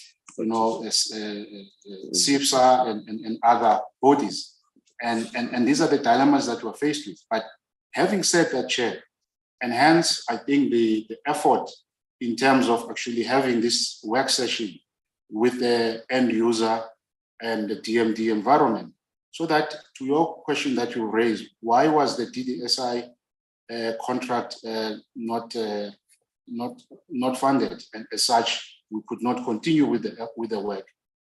It's because, again, so we need to look at things in terms of in a scientific way, probably because DDSI is an operational defense research institute within Armsco, which was precisely and specifically established for that purpose. So they do the scientific analysis, which informs, a number of decisions that we take. So maybe, in hindsight, we really put our eyes away from what was critical and strategic. But I think with all the efforts now to say, let's get into one room and then answer those questions adequately, so that when we come back, we say, here is the budget requirement, here is the delta, and what is it that within the DOT that we will do, and what is it that maybe we must escalate and make it visible to the committee and get the support of the committee, and then have those engagements, with National Treasury, which is informed by scientific analysis. And I think that's where we're finding ourselves, Chair, and that's really our departure point. You've alluded, Chair, to say, insofar as National Treasury has made available additional 1.5 billion. But if you look, 80%, or I would say, just to be generous, half of that money will go towards the maintenance of and the support of the C-130s. Now, and it only talks, it's just one platform within the family of platforms or systems within the Air Force environment. We have not even touched the rotary. We have not even touched other, categories of platforms that we have. Just to say, to maintain the existing ones. Yeah. So these are some of the issues, Chair. But we say up until we sit down with all the parties affected, including engaging Denel, because like Mr. Murray was alluding to say, the industry, and we're beginning to engage with Denel. I mean, we had a meeting with them on other, projects, but they are amenable to say, to an extent that they are constrained, they are willing and able to allow the industry to partner with them, obviously with the support of the client environment and a number of certain approvals that we'll get. But we're beginning to see that working, Chair, and there is open-mindedness from all the parties involved to say, for us to actually resuscitate the defense industry, that's a logical thing to do.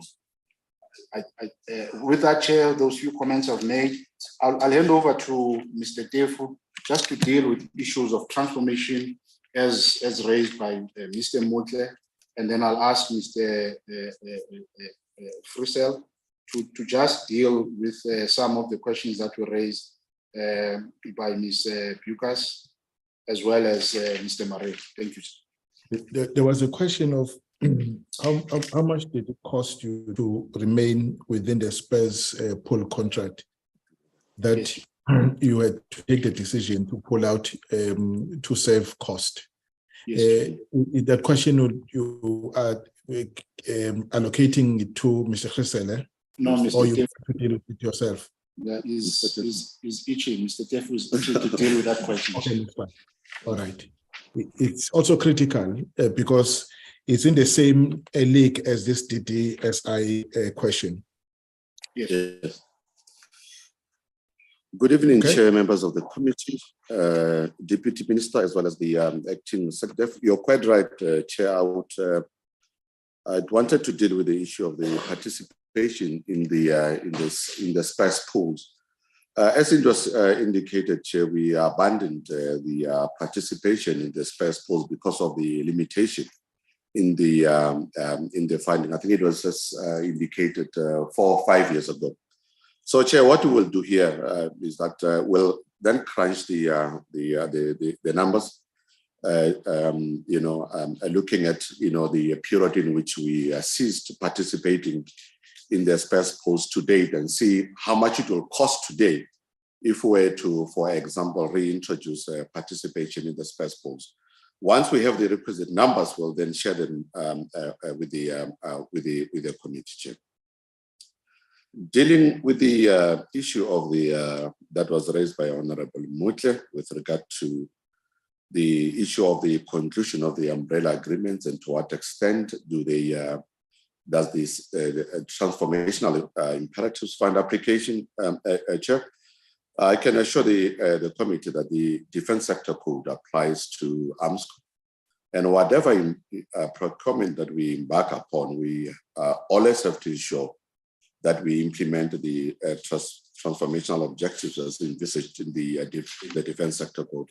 Similarly here, Chair, if the numbers, the quantities dictate, I can assure the committee that we'll ensure that amongst others in fostering transformation, we'll have to ensure that we also effect a technology transfer so that we actually bolster and build local content within the local defense industry, in particular, transferring those particular skills to Black SMMEs.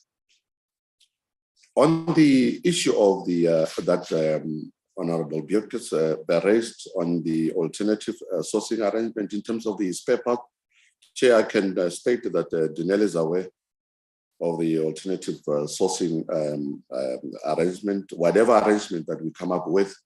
Denel is at the center because we are the OEM of some of this spare parts. The only issue here, Chair, is that we embark on this alternative sourcing arrangement because of the precarious financial position that Denel finds itself. But to answer to the question, yes, Denel is involved at all material times. On the issue of the engagement with Denel, Chair, I think as in one of the engagements, we meet Denel. We have established a steering committee at an executive level. We meet every second week to thresh out issues. And I think, Chair, you also mentioned to the fact that we have also entered into an MOU with Denel, wherein we look into short, medium, and long-term interventions to try to assist Denel to ensure that Denel can, be able to stand on its own feet. Thank you, Chair. Thank you. Any other response? Yes, Chair. I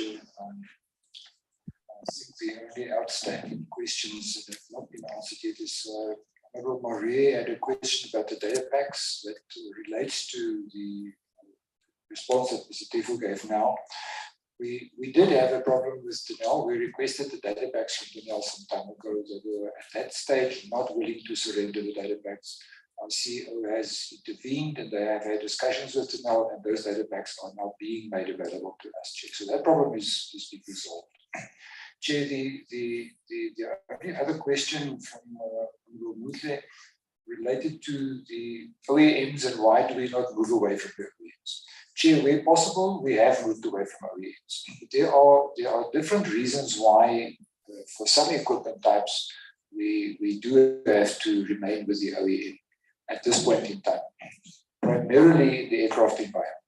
Chair, and this is a safety issue because the OEM of the aircraft takes responsibility for the safety of the aircraft. They take responsibility because they have to sign a release to service on those aircraft. The moment we put some other spare part or anything like that, or have someone work on the aircraft which has not been certified by them, the certification by the OEM falls away, and with that, their responsibility. So if an aircraft has an incident, the OEM of that aircraft is to a very large extent responsible if that incident can be attributed to a mechanical failure. So we have to remain with them at this point in time.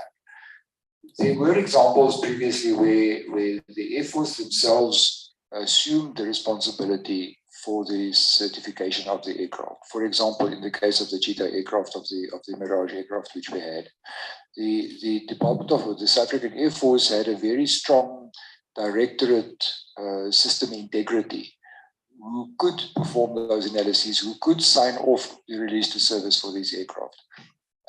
The aircraft of the nature of the Gripen, we do not have that ability. So, Chair, as long as we are not willing to sign off on the safety of the aircraft, we will have to remain with the OEM. In the case of the vehicles, the reason why we have an OEM like Denel on these vehicles is, as we mentioned earlier, if a piece of equipment or or a line replaceable unit becomes obsolete or unavailable for whatever reason, they have to search for an alternative or have an alternative manufactured. And they then have to certify that that alternative spare will function, and they still have to guarantee the performance of that vehicle. If we just put BDOS spares in vehicles, we had an incident like that a number of years ago, Chair, where we procured brake pads for the sample vehicles from a supplier, any supplier, which had not been certified. And the vehicles would not stop. So we had to move back and have the OEM of that vehicle, in this case, Denel, certify that. But as far as possible, where the data packs now become available and information regarding those vehicles, whoever is willing to certify the space as it would function properly in those vehicles and that we would not jeopardize the safety, we are contracting alternatives, Chair.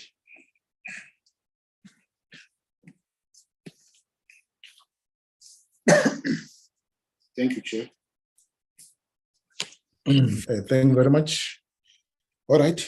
I think we have looked into this matter, and I'm happy that we seem to be starting to look at the problem in the same way, but the jigsaw puzzle will be complete once we have received the presentation from the DOD. Chair? As you recall, yes, Thabo. No, thank you, Chair. The last response, I think, was a response based on my first question. But I'm not happy with the response in a sense that they are throwing their hands in the air, saying that there's nothing much that they can. No, we will discuss this. I was coming back to this issue. Let me check if the process is not going to address your concern. If it doesn't, then we'll come back. Fair, yes, that we are eating this elephant. We're taking a bite at a time. We're eating it in chunks. The first time was when EU Armscor came to do the presentation. Was it in November last year? November last year. And the presentation you presented led to the discussion today. And the discussion today is leading to the next discussion where we'll receive the presentation from the DOD in April, thereabout. So in other words, this discussion, we're not concluding it today, understanding its complex nature. We will revisit it once we have had the presentation from the Defense Force. It's critical that we get to the bottom of the problem so that we don't have a repeat of what we are seeing. It's terrible what we're seeing. It's an eyesore. I can't explain why so many of our aircraft are not in the air, why we are not spending the prerequisite number of hours in the sea.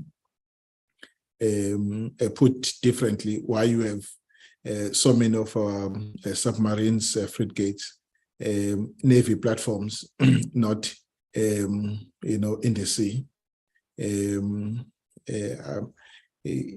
So it's difficult. Why this Woofyastel project is not coming to fruition after I've spent over 7 billion rand on it. I don't have the answers. I don't have the answers because of some of these challenges. And in my view, they're man-made.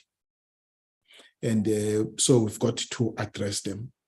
We want to leave this committee assured that we have done everything humanly possible to ensure that all the challenges we found,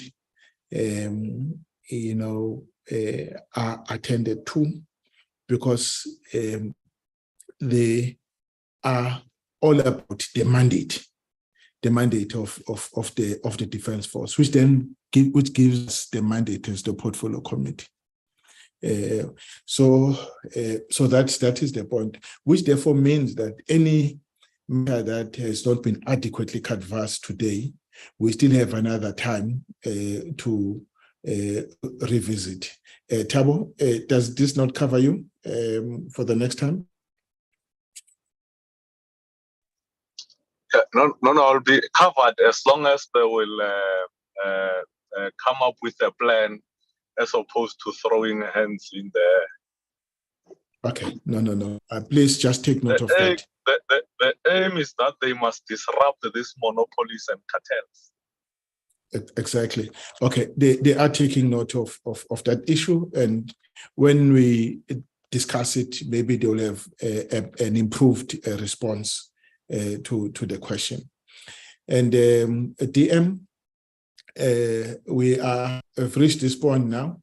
You may want to make your comments, and but before I ask you, DM, to make your comments, let me check if SecDef is still of the opinion that we must take the second presentation. SecDef.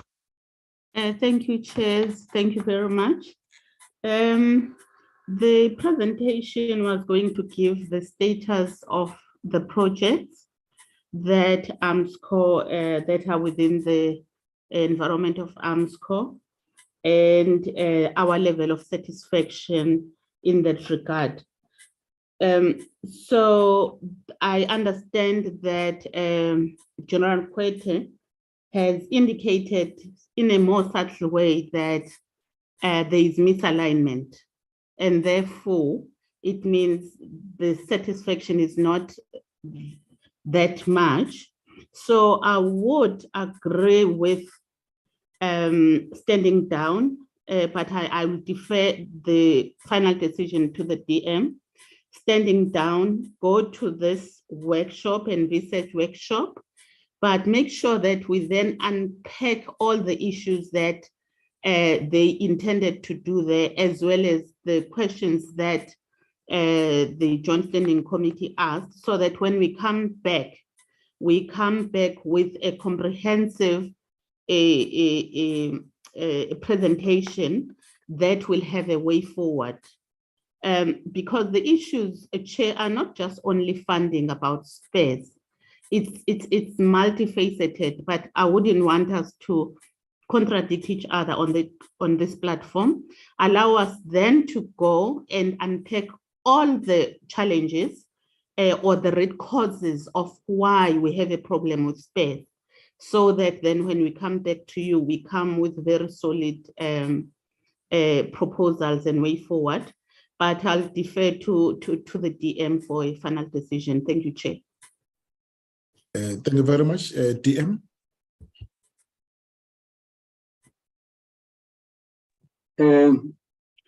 Thank you very much, and to the committee members for their reflections.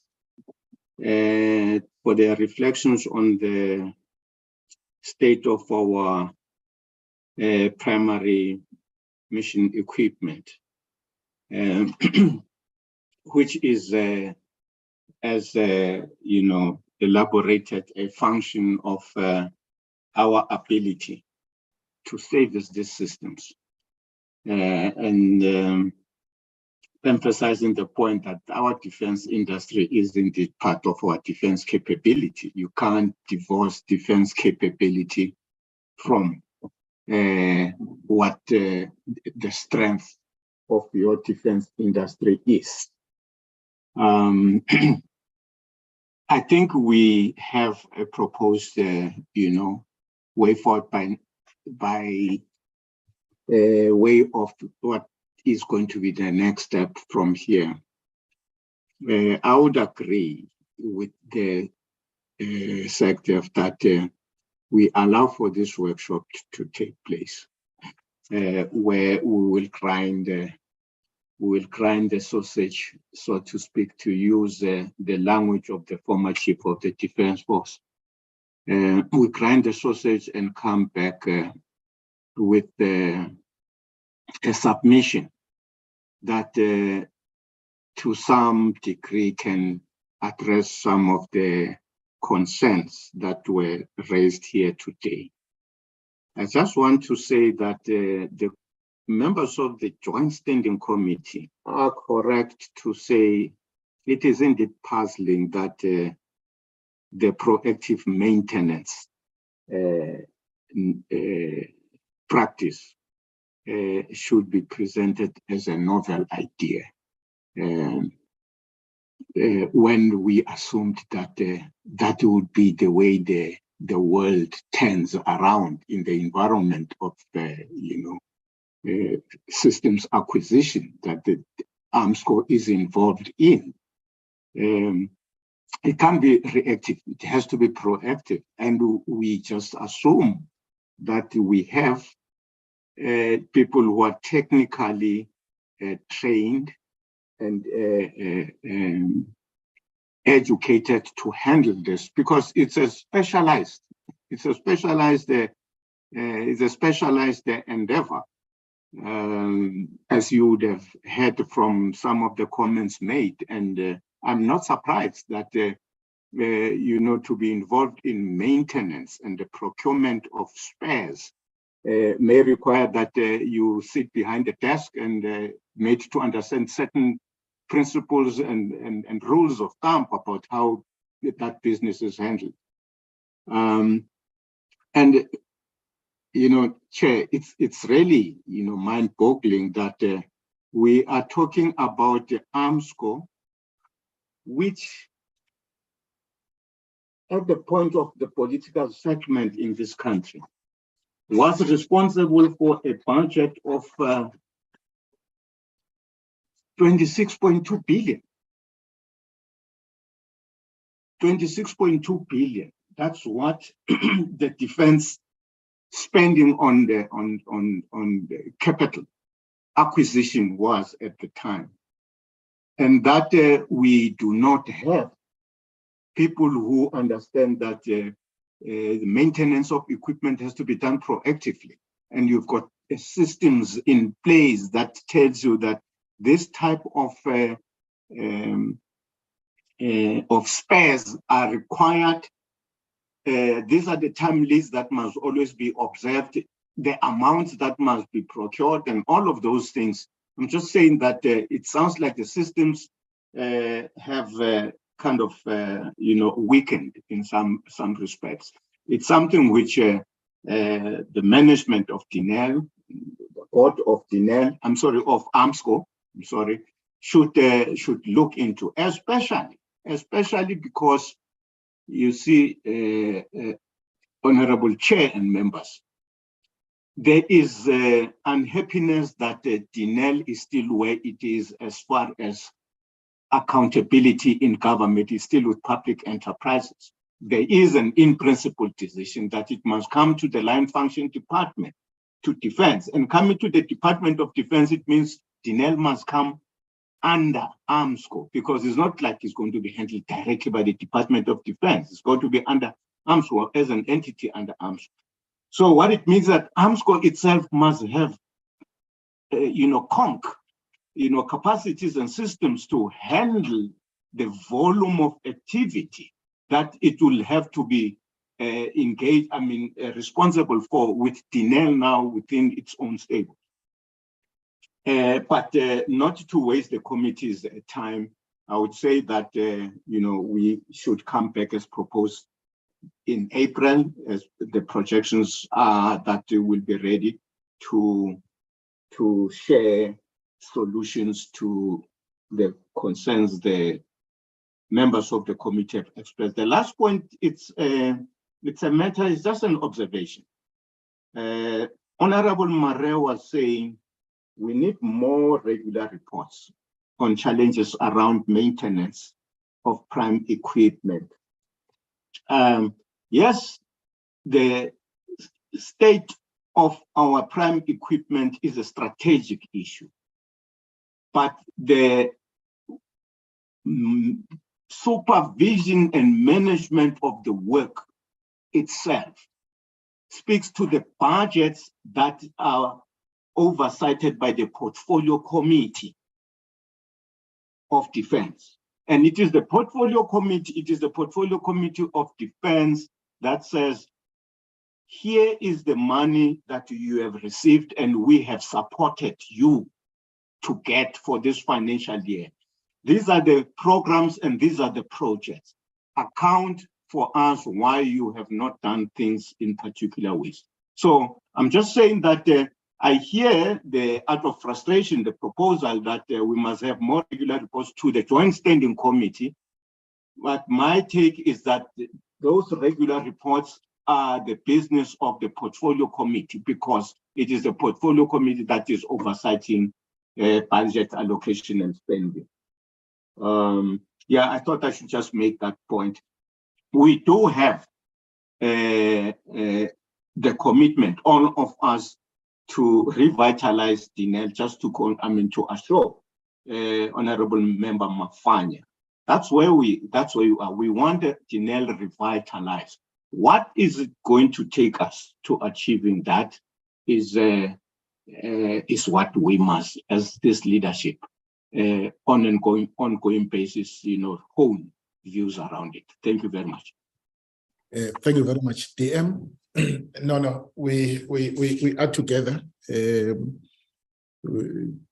that we understand the problem the same way. We have agreed that the second presentation will stand down until sometime in April. SecDef, can you do this? That before the end of next week, you give us with the date of your workshop. It will then allow us to schedule the date when you come and do the presentation. So obviously you would need to consult internally and agree that this is the date that is not going to be affected by any other thing. The good thing about April is that would be still within the first month of the new financial year. So we want to deal with these issues as early as possible, not sometime in the new year, because the train would have left the station by then. So do you agree that by the end of next week, it will be possible, SecDef, that you give us the date? We just need the date of the workshop. It's your workshop, but we want to do it for scheduling our own meeting. Agreed? Agreed, Chair. And in that note, I would request that the team that was presenting the CDEF part can be excused. The team, no. We are concluding on the thing. No, that is fine. The team that came to do the presentation can then leave. I want to make this request, having concluded this item, that Comrade Elek, my co-chair, I have to stand down for another meeting at 8:30. So we are left with the last item, last part one item, is the presentation by the Chief Defense Reserves. And then later take the minutes if we still have time to deal with the minutes. So if I may be allowed to stand down, and all those that came to do the presentation on the first item and have no association with the second item are free to exit the platform. Are we in agreement, my co-chair?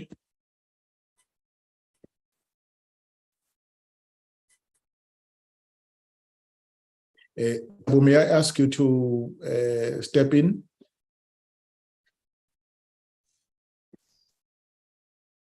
We support you, Chair. Thank you. Tabo? For what it's worth. I don't see the co-chair now on the screen. Yes, he was on the screen. Tabo? I'm here, Chair. Okay. No, I leave the meeting with you. I need to depart for another meeting that starts at past. Thank you very much, colleagues.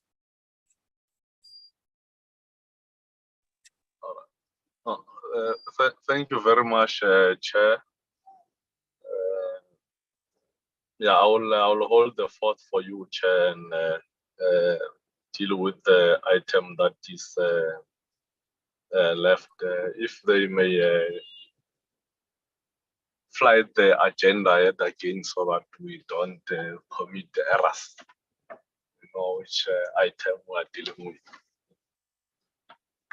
Is the briefing by the defense, the chief defense reserves, and once you are done with that, you will then deal with the minutes if you still have time to deal with the minutes. All right, no, it's fine. Thank you very much, Chair. Yeah, I think at this point we'll then invite the chief defense reserve to take us through their presentation. Are they in the meeting? Acting Secretary? I've seen Brigadier General Zolega. Yes, Chair, we have Brigadier General Zolega, Niabo Mana, but we have the Chief Defense Reserves, Major General Marumo, retired. So he might want to introduce the presentation. Thank you, Chair. Okay, General, sir, you may take the platform. Yes, Mr. Chair, can you hear me? Yes, you are very audible, sir. Oh, yes, thanks, sir. Chair, you will realize throughout the presentation that the information that will be provided is mainly operational in nature. And therefore, the source of that information is the services and CG ops in terms of force prep and operations. CHR, in collaboration with HR from services, are responsible for HR matters in the main recruitment, appointments, and utilization of resources.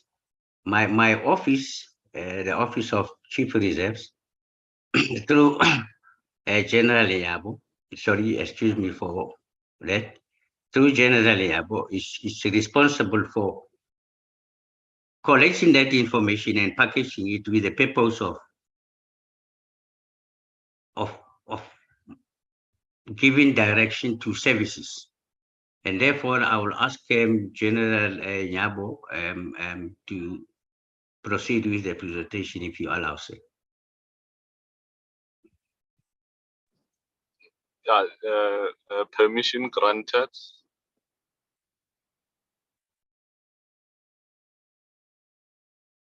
General Nyabo.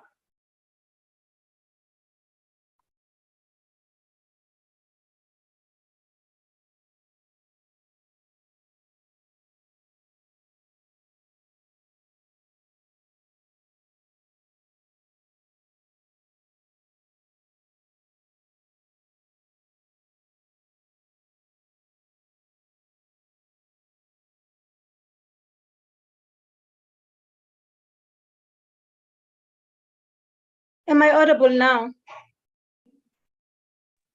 Yes, you are.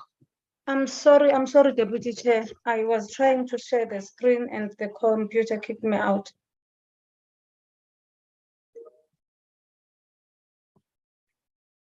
Is the presentation visible now?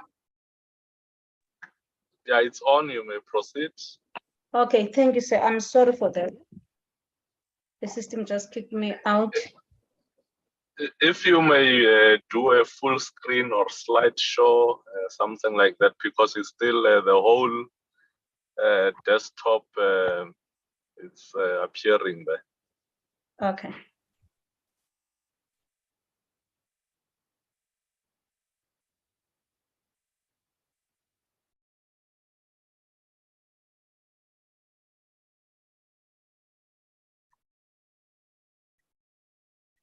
Is it okay now, sir? Hello? It's perfect. It's perfect. Okay, sir. Thank you very much. Sorry for that. Honorable Deputy Minister, Deputy Minister Thabang Mokwetla, Acting SecDef Dr. Kamete, Deputy Chairperson, Chief Defense Reserves, and members of the committee, good evening. As already introduced, I'm Brigadier General Zoleka Niabo. I will present this evening the activities of the reserves, the challenges, and the anticipated future moving forward.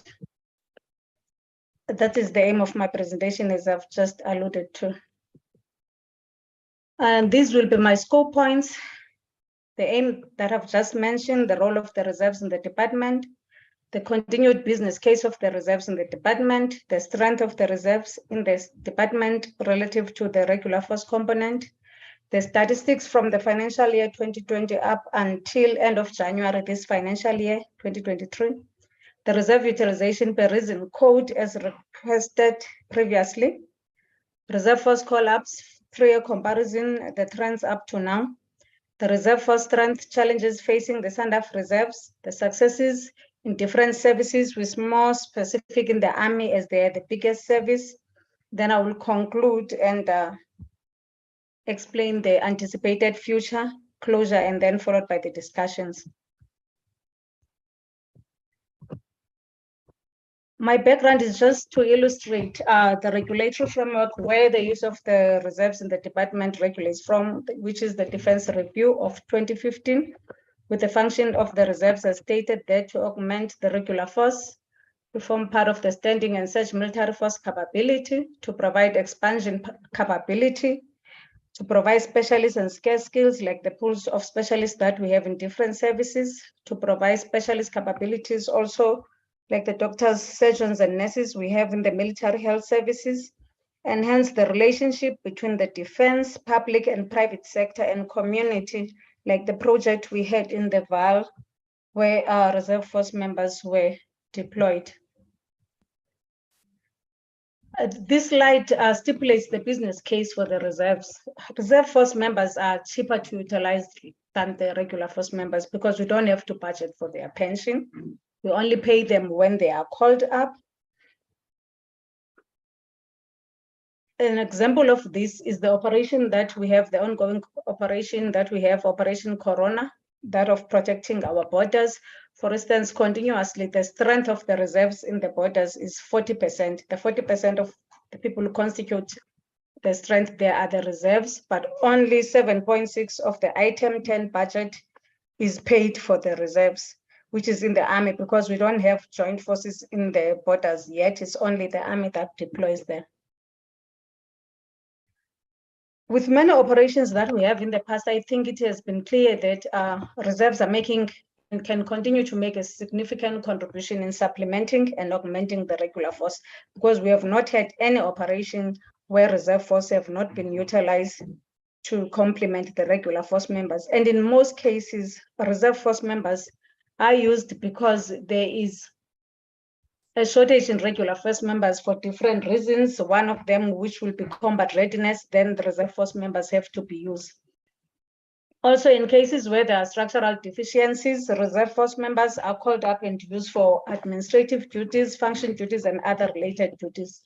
An example of this is in the Air Force, where the services of recruiting were decentralized to the Air Force, but the structure was kept by HR Management Division. So the Air Force has had to utilize reserve force members for managing their recruitment section. Only the SSO is a regular force member. The rest is reserve force members. Matters affecting the business case of the reserves in the department. Mainly it is item 10. This financial year, the mandates of the reserve had to be reduced by 25%, but this was not the first time that the mandates of the reserve were reduced. For the past 5 years, the department has an issue of item 10 deficit because we commence every financial year with a minus of 3 billion and more that we used to pay both the reserve force wages and the regular force salaries. So every time decisions have to be made to manage the cost of employment, reserve force mandates have to be cut. This is most visible in the Air Force, where they had to, this financial year, reduce the mandates of the reserve up to 10 from 30, 31 in the previous years, 16 and 15, but in the last 3 months, they had to only call them up for 10 days. And in some environments where there are sections that are mainly manned by reserve force members, were informed that even though they could not call up those members because of the reduction in mandates, but the functions were still required. And most of the functions that were performed by those reserves had to be put on hold until they are called up again in the next 8 days the following month. And this also adversely affected retraining of the reserves. And the problem with that is that as the Defense Force always say, we fight as we train. So that means we have to have the same training for the reserves as that of the regular force counterparts. But this is not always possible because most services have to always balance calling up reserves for either utilization or continuation training or making sure that they remain combat ready. So if our reserve force members are not provided with the similar or same training as that of their regular force counterparts, this will be detrimental in the operations and it will show. There is also a problem of having an aging reserves. The average age of the reserve force member in the past 3 years in the department has risen from 42 to 45. One of the reasons for this is that the reserve force have not recruited in the past 5 years. In the past, we used to obtain young members to enlist as reserves, those that would not be provided core service contract by the different services, and most average age of them will be between 20 and 25. In that way, the reserves will be able to enlist younger members.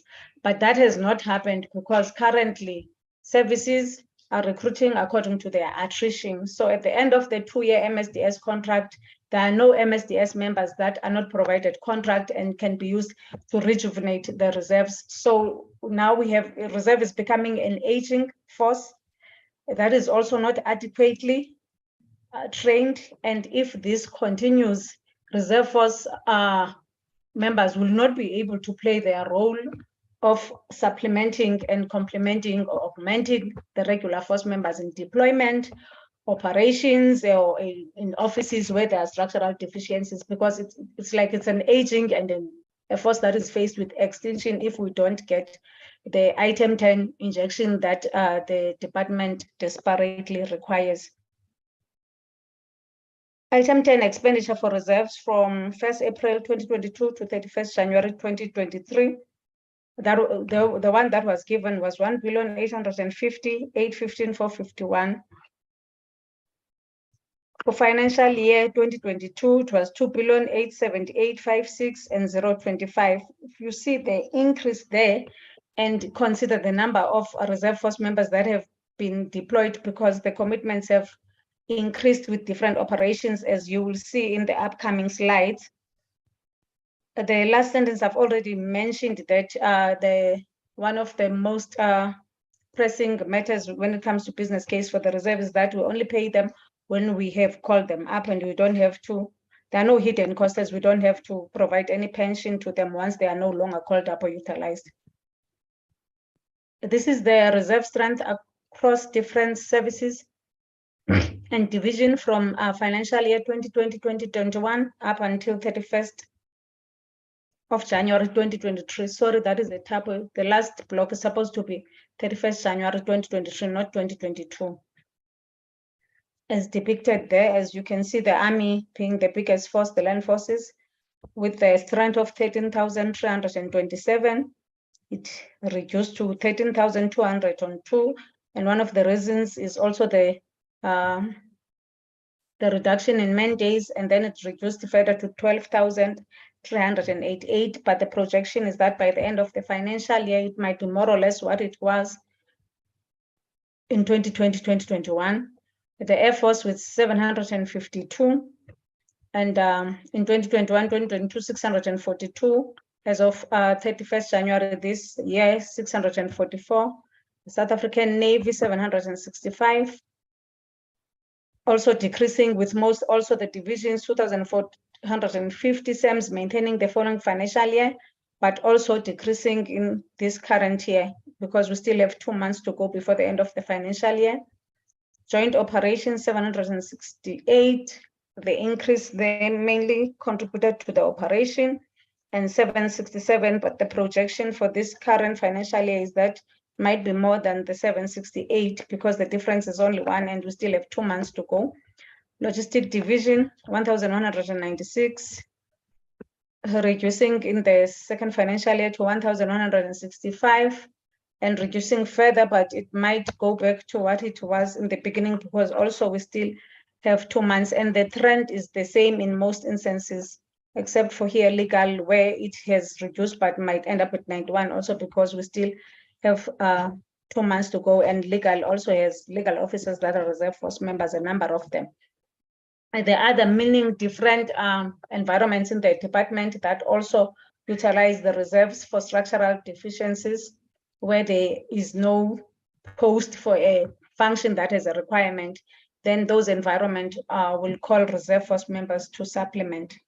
The total has also decreased, as you can see in the total. Currently, the reserve force strength in the department has actually increased. It moved from 19%, and the latest stats that were collated today shows that it is now 21%. But the funds by which we have to pay reserve force wages has decreased, even though the ordered commitments and operations have increased.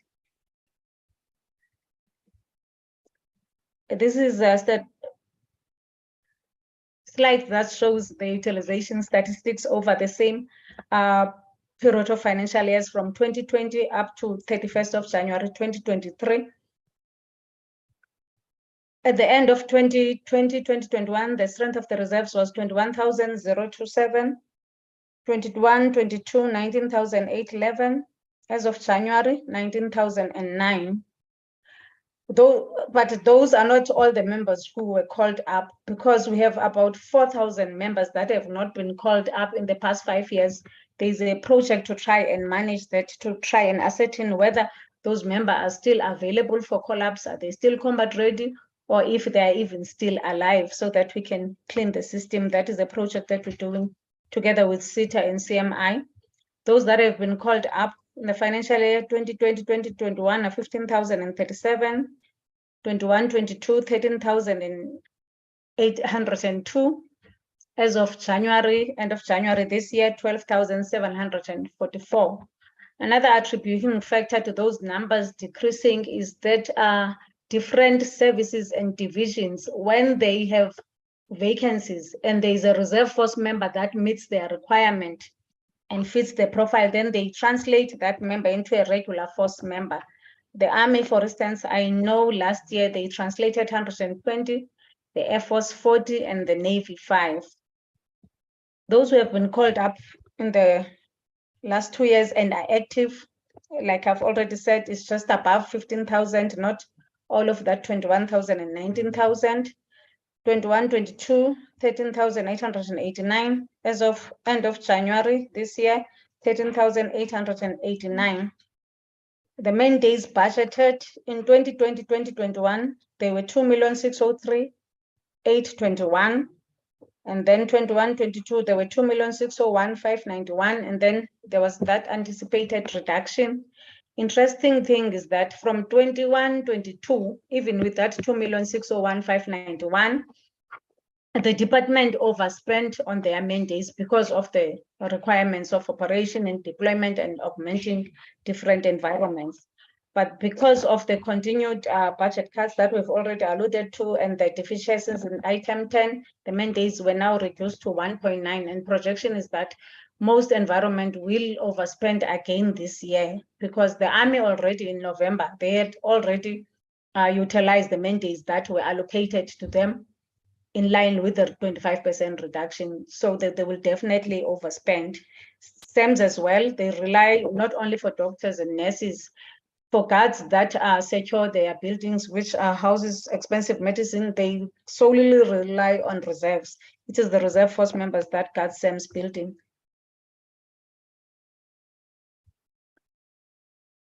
The last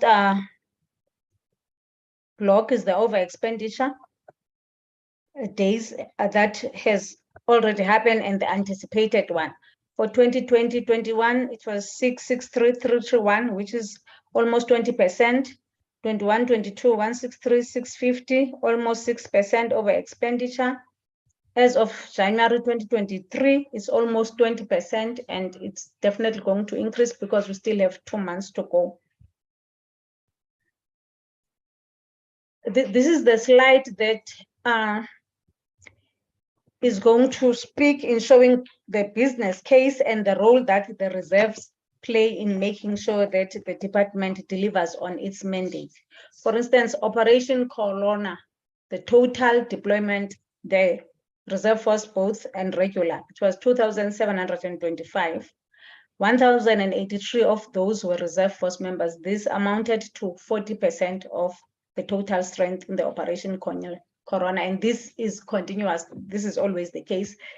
Had we had enough or sufficient mandates, the number from 40% would increase, as CJ Ops have stated before, that he would like to use our reserve force members to fill in the vacancies that normally always exist there of about 100 to 60 members. There are always vacancies, but they don't have sufficient mandates to fill in those vacancies with the reserve force members, and there are also not sufficient regular force members who are combat ready enough to deploy and fill in those vacancies. Operation Prosper, the total was 2,479, 1,580 of those were reserve force members, which is more than 50%. This just goes to illustrate the role that the reserve play. Operation Chariot, that ended in December 2022, and then again we were in Richards Bay. Chief Joint Operation General Sangweni announced that there is a requirement to activate Operation Chariot, and as there were floods and a number of people perished in the Eastern Cape. That's 762 is the total number of reserve. I could not manage to get the number of regular force members who participated in Operation Chariot. And the current deployment that we just activated, the 62, is only reserve force members. And in external operation in the DRC, we have about 97 reserves, and that was not planned. The only reason those almost 100 reserve force members had to be deployed in the DRC, I also don't have the total number of the regular force members because only reserves are reported to our decision. This was a forced supplementation because it was not planned for reserves to be deployed there, but they were not combat ready regular force members, and reserve force had to be deployed, and that is just about 13%. Pre-deployment training that we do at Debrech, there's currently 1,306 reserve force members who are being prepared for different operations, still awaiting instructions. The total guards that we utilize in the Defense Force and the reserve is 7,045, mostly provided by SA Army, Infantry, and SAMS. Also now they have their own reserve force members that have trained as guards and are member of SAMS. Other environment, like I've just mentioned, it's 871 different environment, including the Secretariat, where the reserve force members are called up when there is a requirement. This slide depicts the reserve force call up in the last 3 years. The number of reserves, the main days, the item 10 budget. This is 2021-2022 financial year, and this is 2022-23 financial year.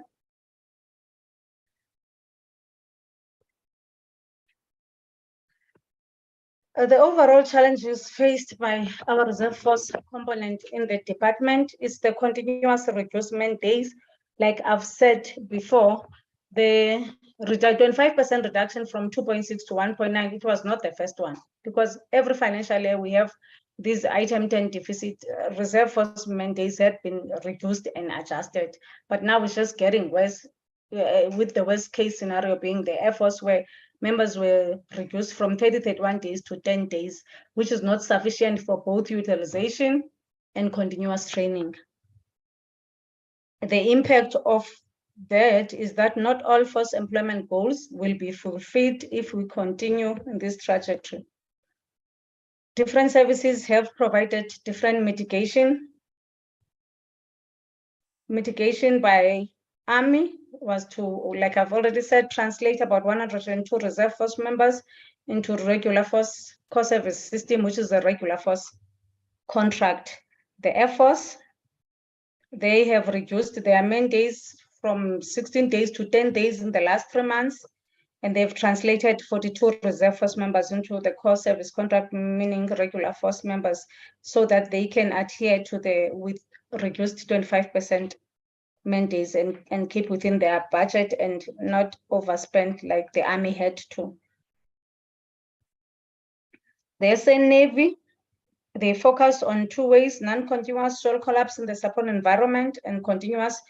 Their focus was on 180 days on rotation of submarines, so they did not have any 306 or 365 days, the Navy, because they said with the reduction, they could not afford that. The medical health services, their focus is currently on calling up the health professionals, surgeons and nurses, but with the guards, they are forced to, because SAMS has no trained recruited regular force guards, but they have to have guards who guards their building, so they solely rely on reserve force members for that purpose or function.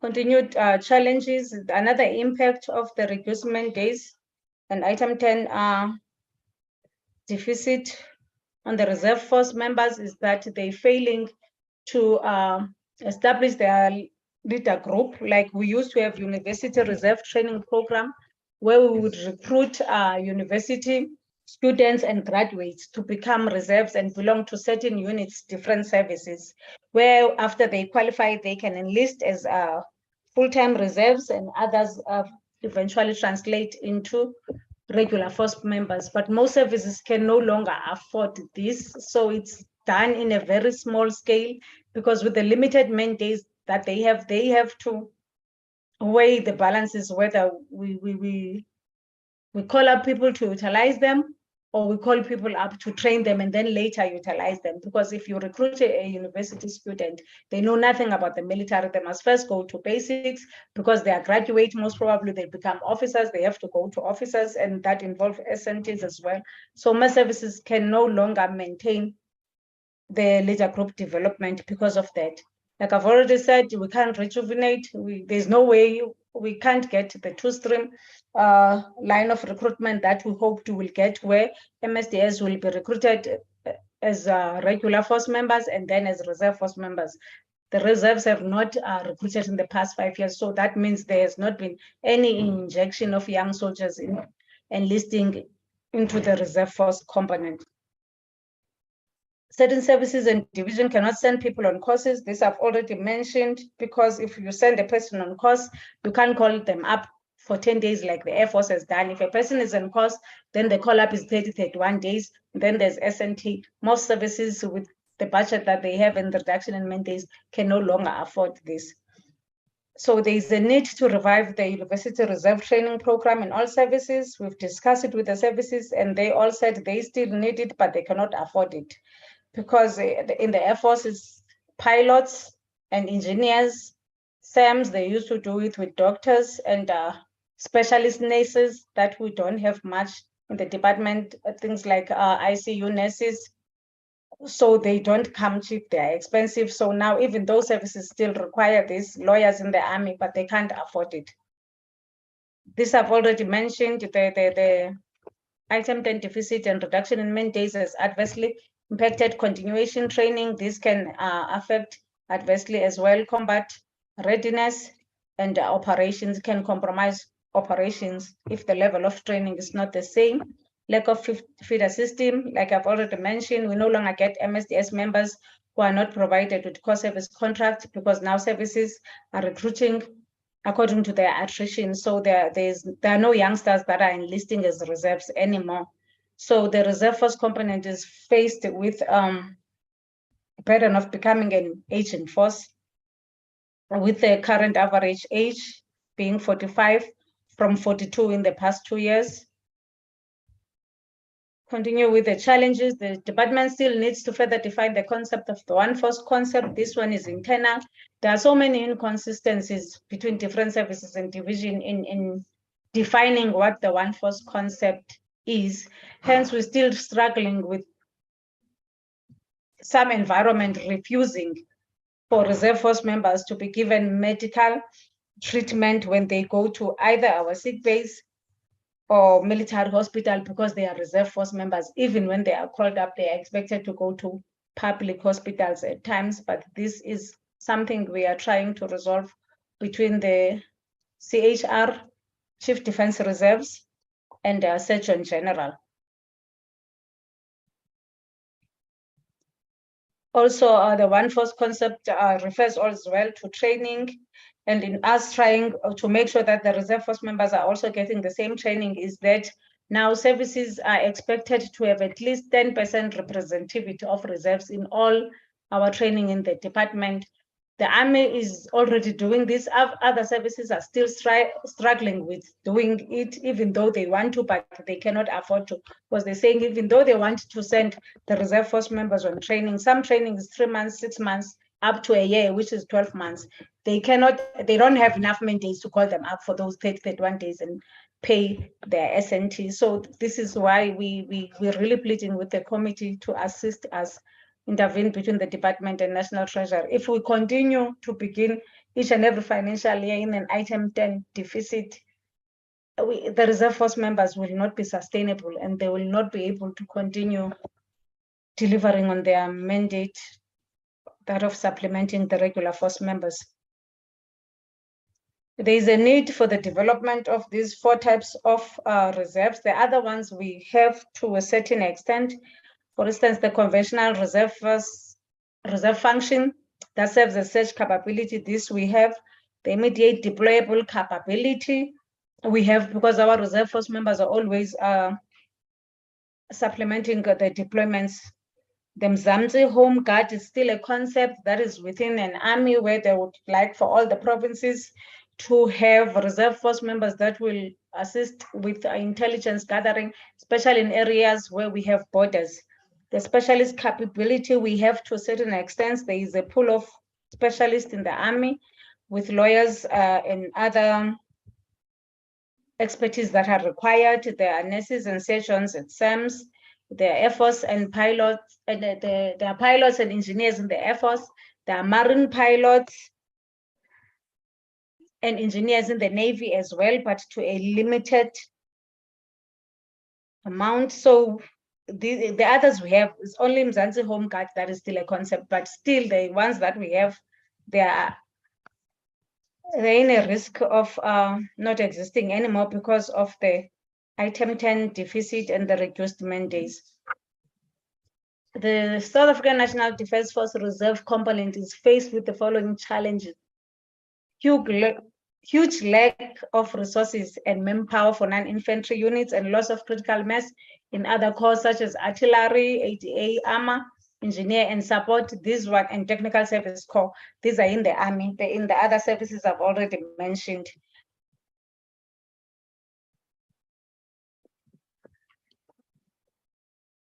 These are some of the successes that the reserves have achieved in the department. Operation Corona, we've already mentioned. Operation Prosper. And currently we have our reserve force members assisting in guarding ESCOM. Remember, there was a call that soldiers should assist in protecting the power stations. The reserve force members that are utilized for that. Continuous flood relief, the 62 that had to be constituted recently because of the floods in the Eastern Cape and the Mpumalanga, the other province. This continues to be the business case of the reserves, that even though we utilize plus minus 11,000 reserves in the operation, only 6% of the item 10 budget was used.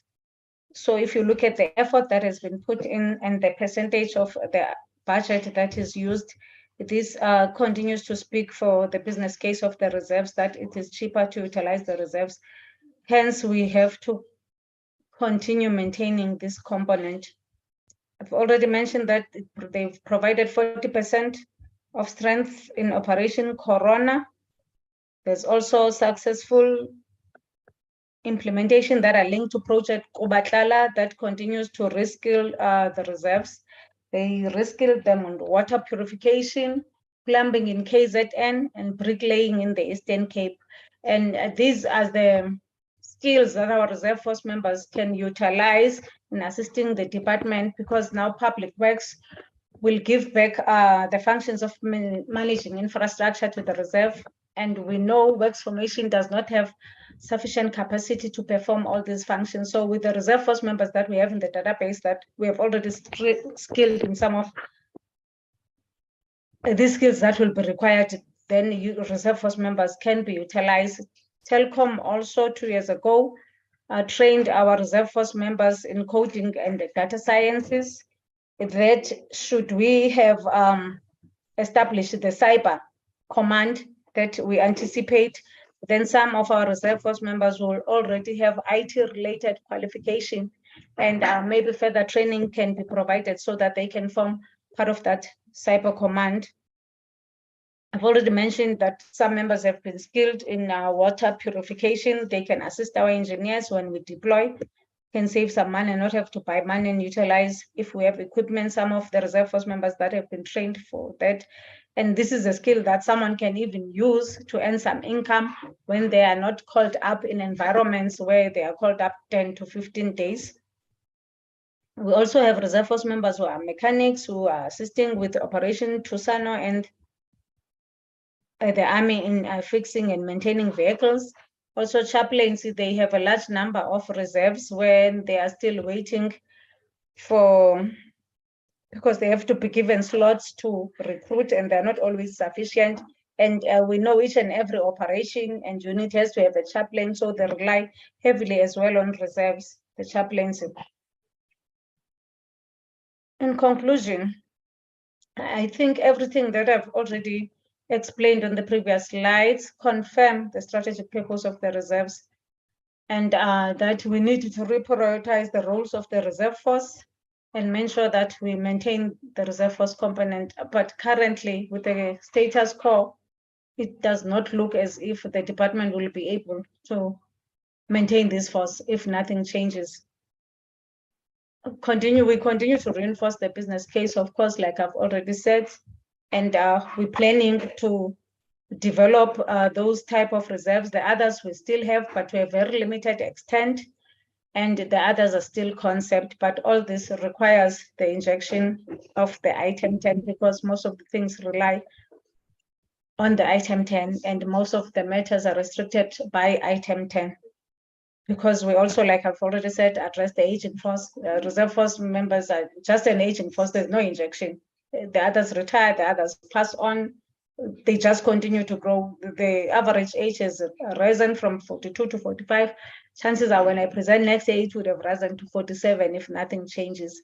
And this is not good for operations and deployment. We can't deploy 55-year-olds.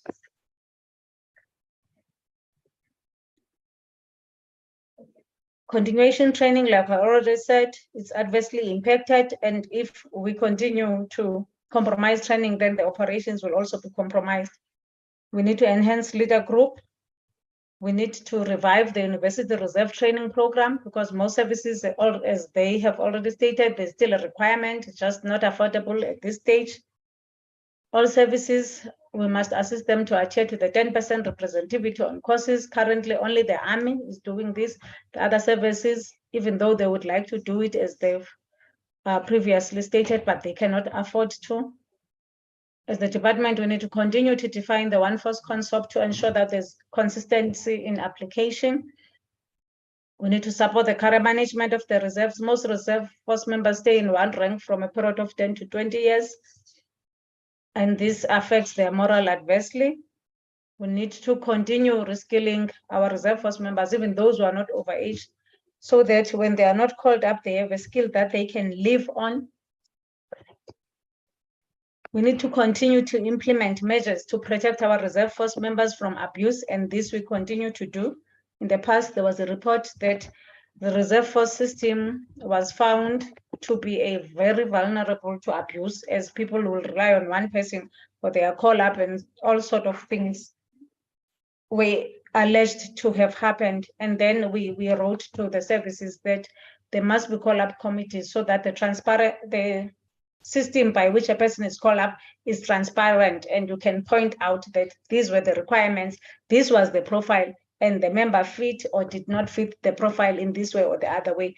We continue to monitor that call-up committees exist and that not an individual person is in charge of calling up members of the reserves. This is the anticipated future. We understand the economic situation of the country, and we do not foresee that it will change anytime soon. But there are things that are detrimental or crucial for us as the department to continue delivering on our mandate. And one of them is to maintain and sustain our reserve force component. Hence, we are requesting that at least we be assisted with item 10. Because even when we have funds left for operation, we can't move them around for item 10. And if we have funds for operation, we don't have funds for our reserve force members, and then we cannot, because Department of Defense, it's a labor-intensive department. You need to have your numbers. And all our deployment has proved that for every deployment and operation, we need to be supplemented by the reserve force members. The second one is it's an internal thing. We continue to make sure that this happens as a department. And as the minister has said, everything that has been said by the reserves and stated in this presentation proves that there is a need for reserve force in Indaba 2 that we're planning to have before the end of May. All the operations that we have undertaken as the department have proved that there is no way we can conduct any operation without the reserve force members playing their role, as stated in the defense review, that of augmenting and supplementing the regular force members. That concludes my presentation. Thank you, honorable members. Yeah, thank you very much, Brigadier General Zoleka, for the presentation. I'm now going to give an opportunity to members of the Joint Standing Committee to engage the presentation. I've seen the hand of Honorable Murray and Honorable Ryder. In that order, these are the hands that I've seen so far. Yeah, no, it's fine. I'll take those two and give members an opportunity to also raise question after this one has been responded to. Honorable Murray. Thank you, Acting Chair, much appreciated. Thank you for the presentation. That was really fantastic.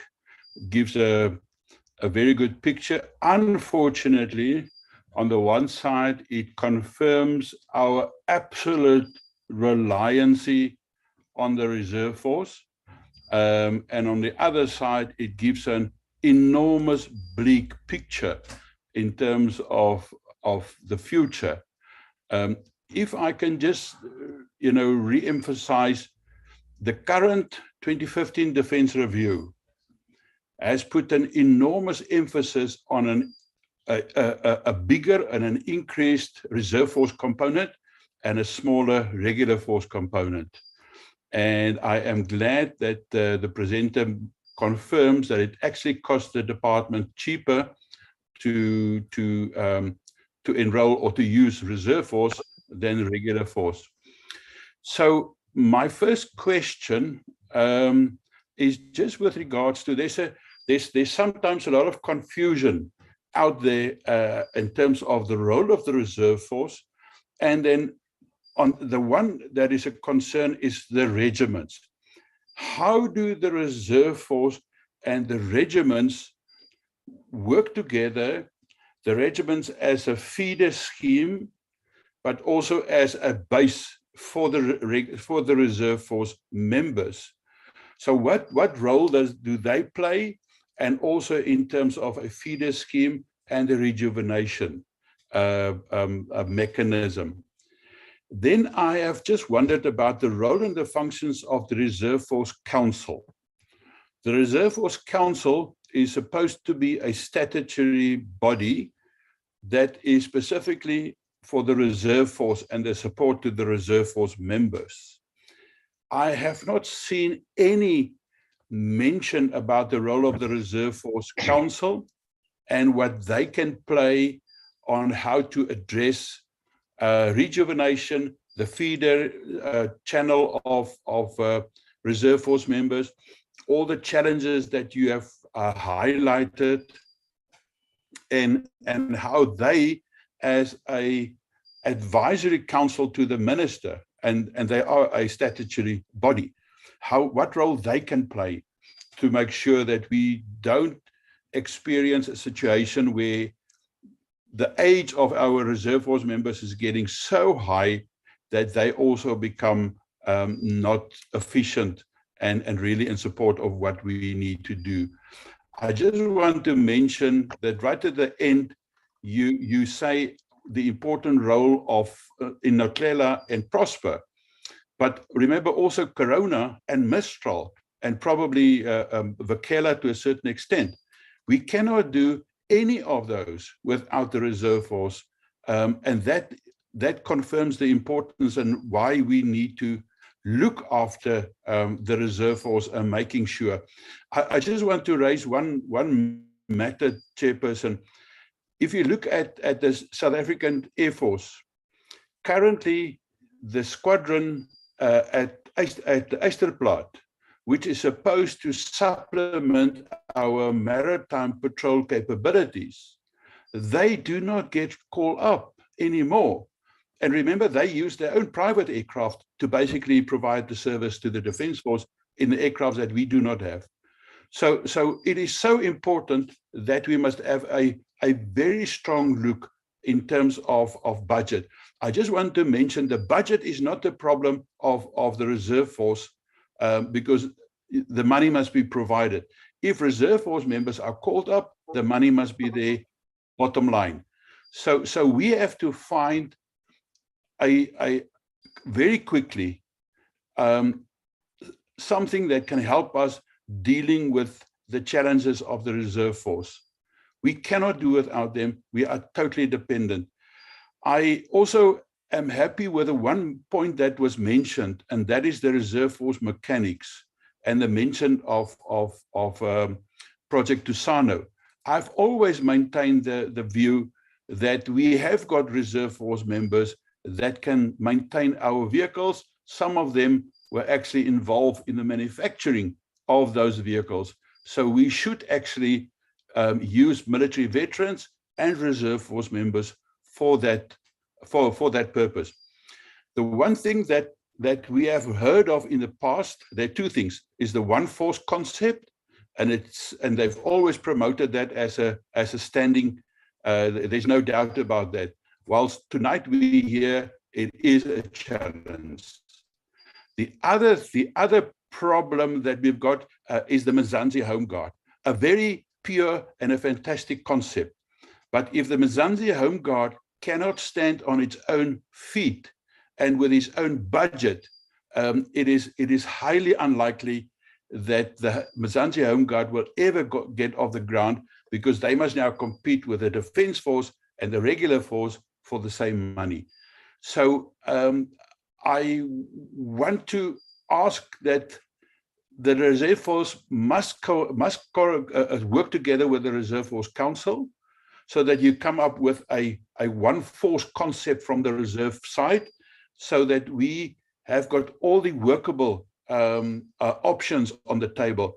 And I want to ask that all those that you have mentioned in your conclusions, if those are not regularly measured and reported back to us, then we don't know to the extent that we're actually deteriorating in that concept. And then one day we find out that we don't have the capability anymore to defend our country because we haven't got a reserve force anymore. So thank you very much. And if you can just respond on those matters. I mean, I've got the greatest respect for members, a fantastic job. It is wonderful. So thank you very much, Chair. Yeah, thank you, Honorable Ryder. Thank you, Chairperson. Yeah. So again, we're sitting with another part of the Defence Force saying that we'd like to be doing more. We're doing pretty well with what we got, but it's declining because the budget's going. And you know, every part of the Defence Force that comes and speaks to us says that they haven't got enough money. Now, of course, we have seen in the latest budget speech that there's been comments that where deployments are required ad hoc, that there will be funding made available from the contingency reserve, which I think was most welcome. But it just points to the need for a real review of the structure of the Defence Force as it stands now, and the structure of the budget specifically. So where are we spending the money? Where should we be spending the money? And then a serious comment from the ministry to answer the question that the previous minister asked, which was, you know, South Africa needs to decide what type of Defence Force it needs. So, you know, I appreciate the presentation. I understand the difficulties of trying to run the reserve force. And I also understand the difficulties of keeping these guys motivated because, you know, when we need them, we snap our fingers and they need to jump to attention and come and do their bit for their country. But then when we don't need them, we leave them on the street with no money, no upskilling and so on. And, you know, to me, that's highly problematic. And, you know, the issue of that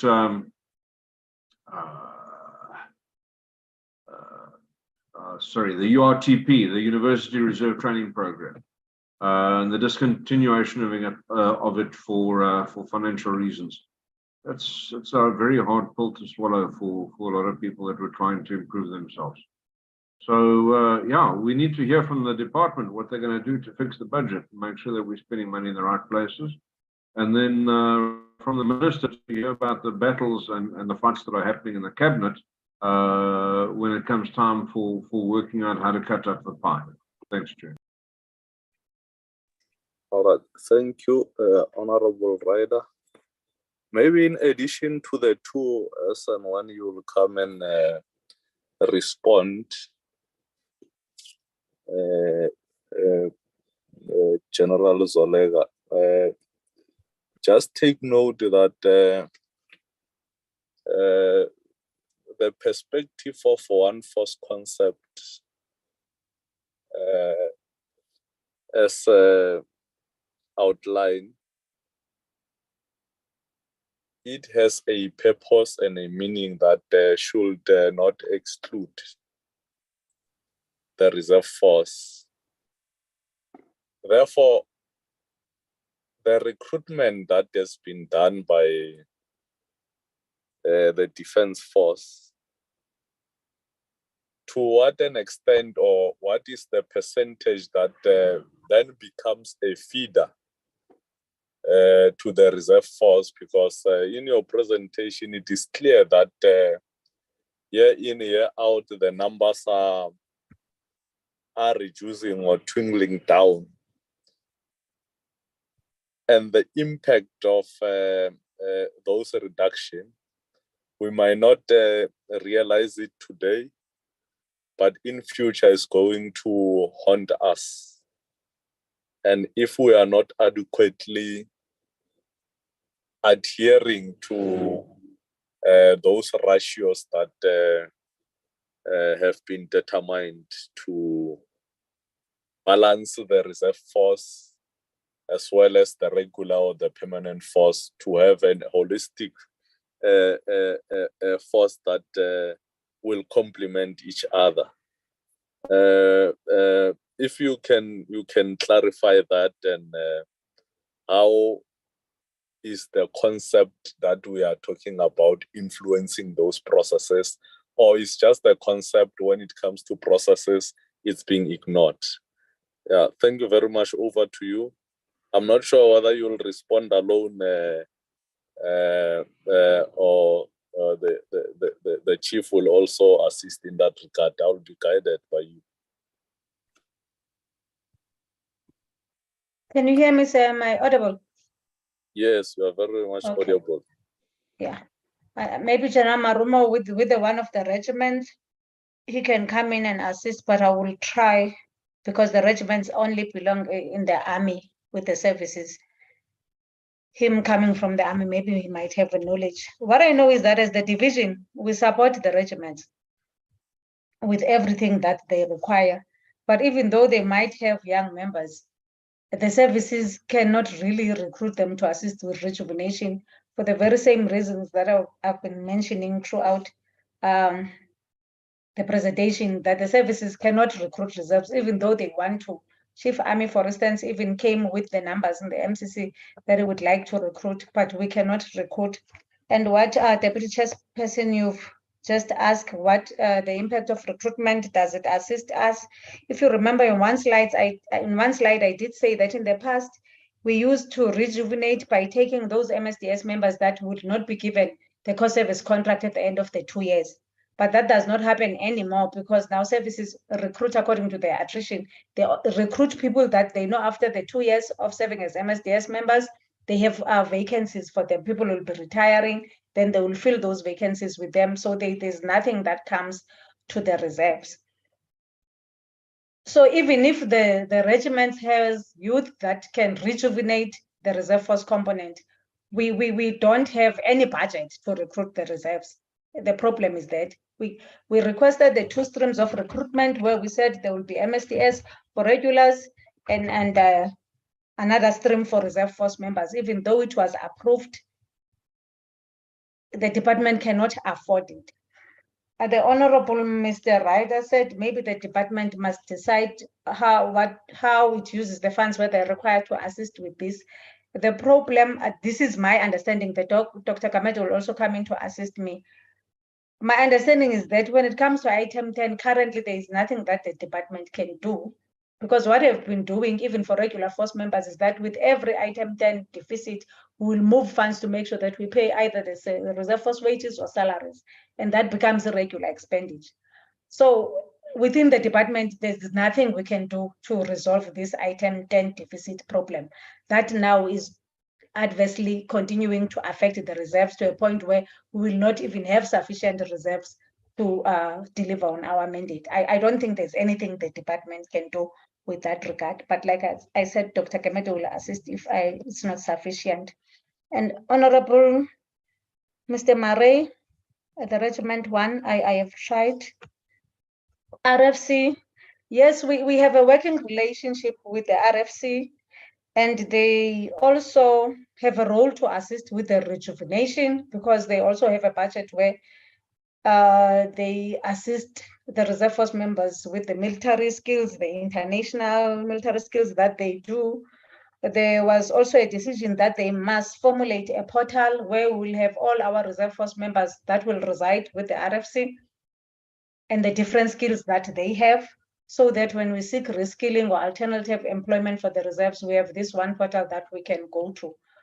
But I cannot report of what the RFC has done or what they're planning to do, because they don't report to the division, they report directly to the minister. But we do have a relationship. They even attend the Defense Reserve Board that we have once a month, that is chaired by Chief Defense Reserves. So the challenges that we are facing, we share with them. They know, and we discuss where they can assist, where they can, they do. Maybe when the RFC can come and present to the committee, those will be more visible. The flying squadron, sir, you mentioned. Yeah, I know about the flying squadron, but it also goes back to the question of affordability. Even though there is a requirement, because we know we have problems with the links for supporting the marine operations in the Western Cape mostly, the Air Force cannot afford this flying squadron. Like you said, they come with their aircraft, which can come at a cost, even though there is a continued requirement. But in the past 2 years, what the Air Force has been reporting is that they cannot afford them. So with most reserve force function, most services, they acknowledge that they need them, there is a requirement, but the problem is affordability, and mainly because of item 10 deficit that the budget, that the department continues to incur over the years. I'm definitely sure even with this financial year, we will start on a minus. And when the department tries to do something to balance that, it becomes a regular expenditure. You mentioned that I only mentioned 2 operations. On slide 8, I did mention all the operations and the impact that the reserve force members have had, even the numbers of the reserve force that have been deployed in those different operations in line with the regular force members. If you look at slide 8, I mentioned all of them. Maybe in the conclusion, I just mentioned 2, but slide 8, all they were mentioned in the contribution of the reserves in those operations. These are all that I noted, sir. If there's anything that I have not responded to, then you can maybe tell me. It's fine. I'm not sure whether General Marumo would also want to make some additions or. Yes, sir. Yes. Do you hear me, sir? Can you hear me? Yes, you are audible, sir. Okay, thanks, sir. I think I will address Honorable Maray's question, the regiments and the feeder system. The problem with the regiments is that they are regional, or should I say local, and based on different masterings. As a result, I will give you an example of perhaps a regiment in Potchefstroom that could be armor, and you do not have people around Potchefstroom that want to join that regiment. You might end up with people from other masterings. And therefore, if those people have to be deployed, they must be deployed in a common role. When I say common role, I refer to that of infantry. So that's the difficulty, but in terms of deploying it in terms of its own mastering, it might be a bit difficult. And unfortunately, it is that we have been having people hanging around and they will choose where to go. As a result, we do not have formalized regiments. The difficulty is that then you have a problem with people affiliating to a certain, or should I say, a given regiment. I think this is a bit problematic. And to relate to the very same issue to what Chair asked, what percentage of the reserve force, I must say, Chair, it will always remain a challenge because of the fact that I think General Nyabo addressed it. Since from 2016, there hasn't been any recruitment in terms of the reserve force. Now I give you 5 years, you would imagine you have 5 years, and therefore in that 5 years, you haven't recruited.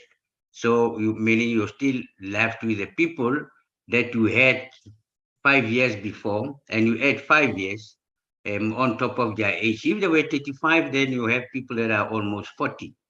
In the same man, you haven't renewed or rejuvenated that unit. And basically, I would say that's a bit problematic. Remember, before that, you'll have 2,000, and I'm referring basically to the army.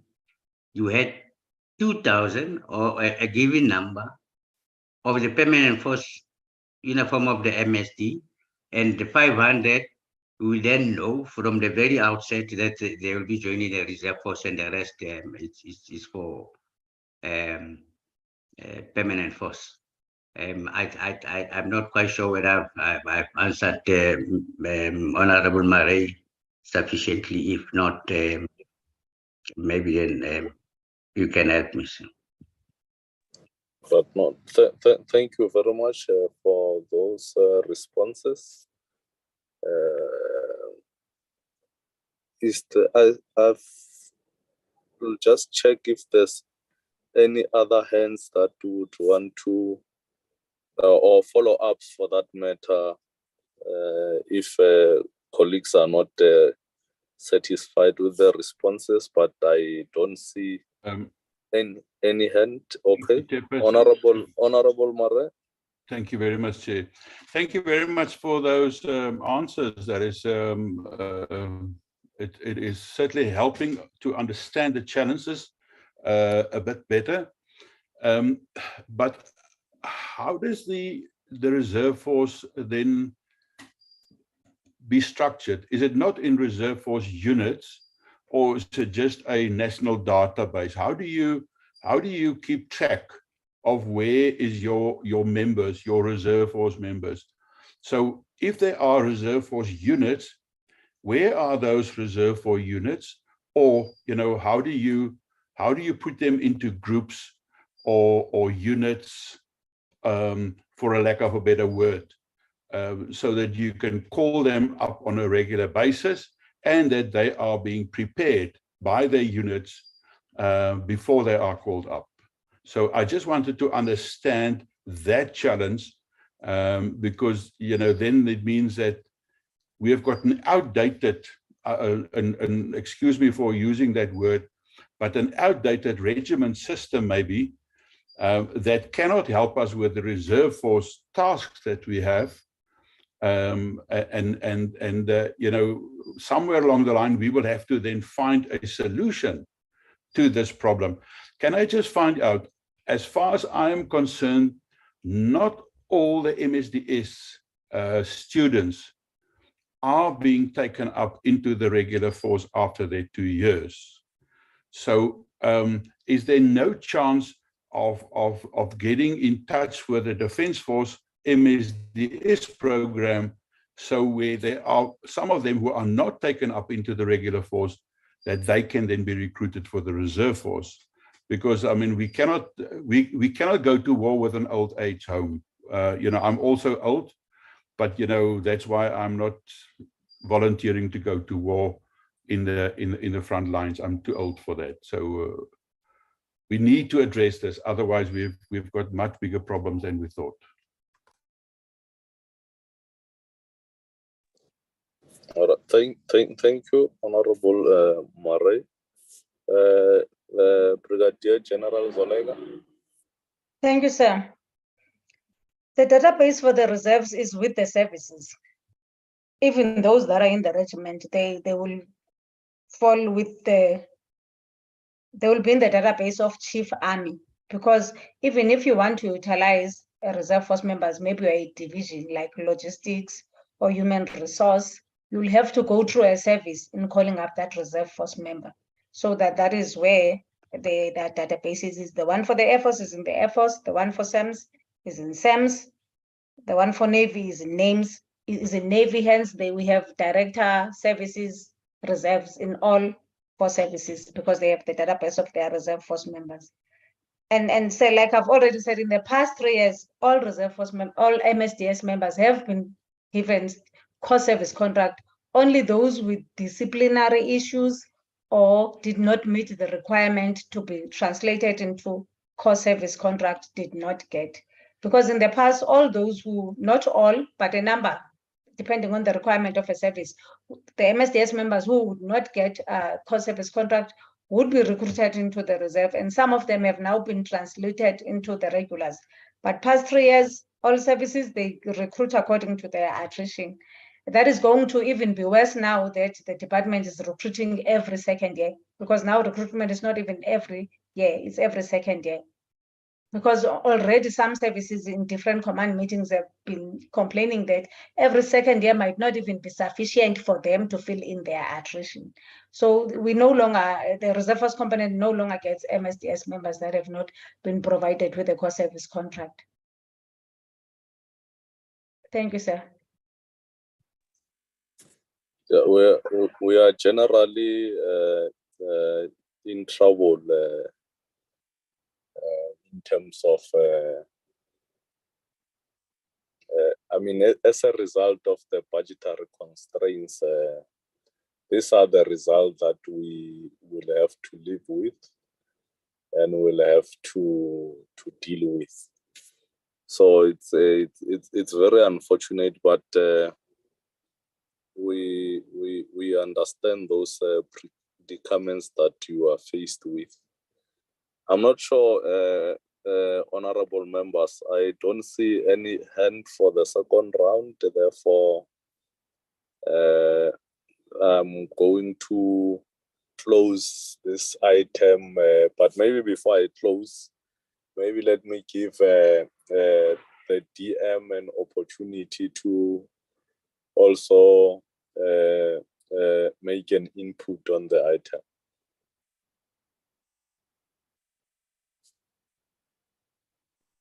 No, thank you very much. Mine is really not an input, but to thank the Chief of the Defense Reserves and the presenter, General Niabo, for the information shared and the replies or further information provided through answers to questions. What I think the Joint Standing Committee on Defense should take home with from this meeting is that our situation around the reserves is concerning. The decline continues in terms of numbers. You'll have noted that in the presentation, the information is that we have now gone down from 21,000 to 19,009 by January this year of our reserve force strength, and that there's been no injection. So the decline is not only just in numbers, but also in terms of the age cohort of our reserves. There are developments, of course, that are in a way, movement in the right direction, encouraging. First, the decision taken to include the reserves in all of the training programs that are arranged for the permanent force. For every training cost that is undertaken, at least 10% should be the reserves. If all of the arms of services reserves were to go by that route, it would assist. And of course, to take note that just a moment, DM. I think the host was disrupting the meeting, but they have muted you. May you continue? Yes, and I was going to say also that there are encouraging developments in that the collapse of the reserves are now done by a collapse committee for collapse. It's no longer left to individuals, but to improve the transparency and integrity in the managing of collapse, they've established a committee for that. And also to say that the planned reserve force Indaba 2 will take place before June, and hopefully we'll be able to entertain the reports of all the work groups that were established by the reserve force Indaba 1. We'll be able to entertain the report on the work they have done to look at the different aspects of the reserve force system that we must have. And that will hopefully bring us to where yourself, Chair, you were pointing, us to, which is that the one force concept is just what it is, a concept. It's a concept, but not a practice in very many respects, and that's what we must, work on. It is not just an idea, the one force concept. It must be the practice in which a practice with that governs the way South Africa's defense force or defense establishment is structured. That's what we must work towards. Otherwise, I think the information shared, I would imagine, has been found useful by members of the Joint Standing Committee on Defense. And of course, the establishment of other units among the reserves, such as the Mzansi Guard, is what also we need to firm up for implementation. Thank you very much for your time, honorable members. Thank you. All right, thank you very much, Honorable DM, for those inputs or comments. I think, colleagues, we have done justice to the item. We can safely. Yes. Just one, Honorable Murray, just one request. Yes. The presentation that was given to us has got slides in that the presentation that we have received do not have those slides in. I think it's around about slides 9 and 10, or 8, 9, and 10, round about there. If I can just request that they also forward the final presentation to us, that we have got the same information as presented, that will be much appreciated. Thank you very much. Much appreciated. All right, thank you very much. That I don't think it's a problem. General Brigadier General Nyabomana. My apology, Kwali, for calling you with the same name. I mean the first name, because I was relying on the participant list. So I did not mean to disrespect you in any way. Please forgive me. I will correct myself in that regard. So we'll appreciate Brick Jan if you can distribute the final slide that we have presented as requested by Honorable Murray. Definitely will do so, and no offense taken. We will send it. All right, no, thank you very much. Colleagues, I think we have concluded the item. We can pack it here and release the team from the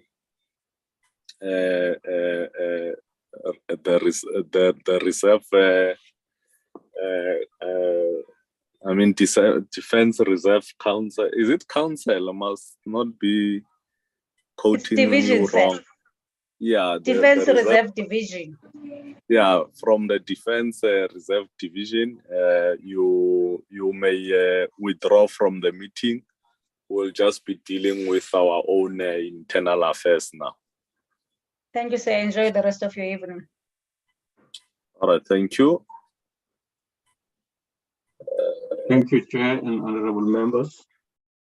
Thank you. Thank you, DM. Thank you, Chair. We are now withdrawing. Thank you, Dr. Kamede. All right, thank you, Acting Secretary. Okay,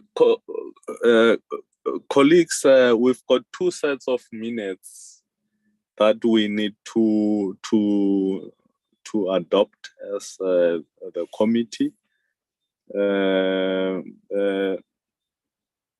Nandipa, are you able to fly the first set of minutes so that we go through the first set? Sorry, Chair, it's not 2 sets, it's 4 sets of minutes. 4, okay. No, it's 2 times 2. I'm not far from the number. Okay. Chair, can I make a proposal? Okay, there's a proposal. Let's hear. Chair, it's 9:45 already. I'm still in Parliament in my office because I've been in meetings all day. So my request is that we defer these minutes for another meeting when we've got a little bit more time to do them. It really is late. No, it's a proposal will be treated like as a proposal. Any seconder to the proposal?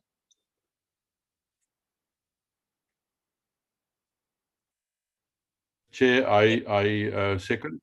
I second. It's All right. darkness on the side as well. All right. There's a seconder from Honorable Murray. Any other contrary proposal or? I see No, there's no. Shilembe. No, there's no counter proposal. All right. No. Then the proposal is agreed to. We'll then deal with these minutes in the next meeting of the Joint Standing Committee. Honorable members, let me take this opportunity and thank you for your participation in this meeting. It's very late in the evening. I hope you will not engage into any other thing of ladies' night of some sort. You will just go straight to your bed and rest and have a good night. Thank you very much. The meeting is adjourned. Thank you. Thank you, Chair. All of our fun, Chair. I mean, really.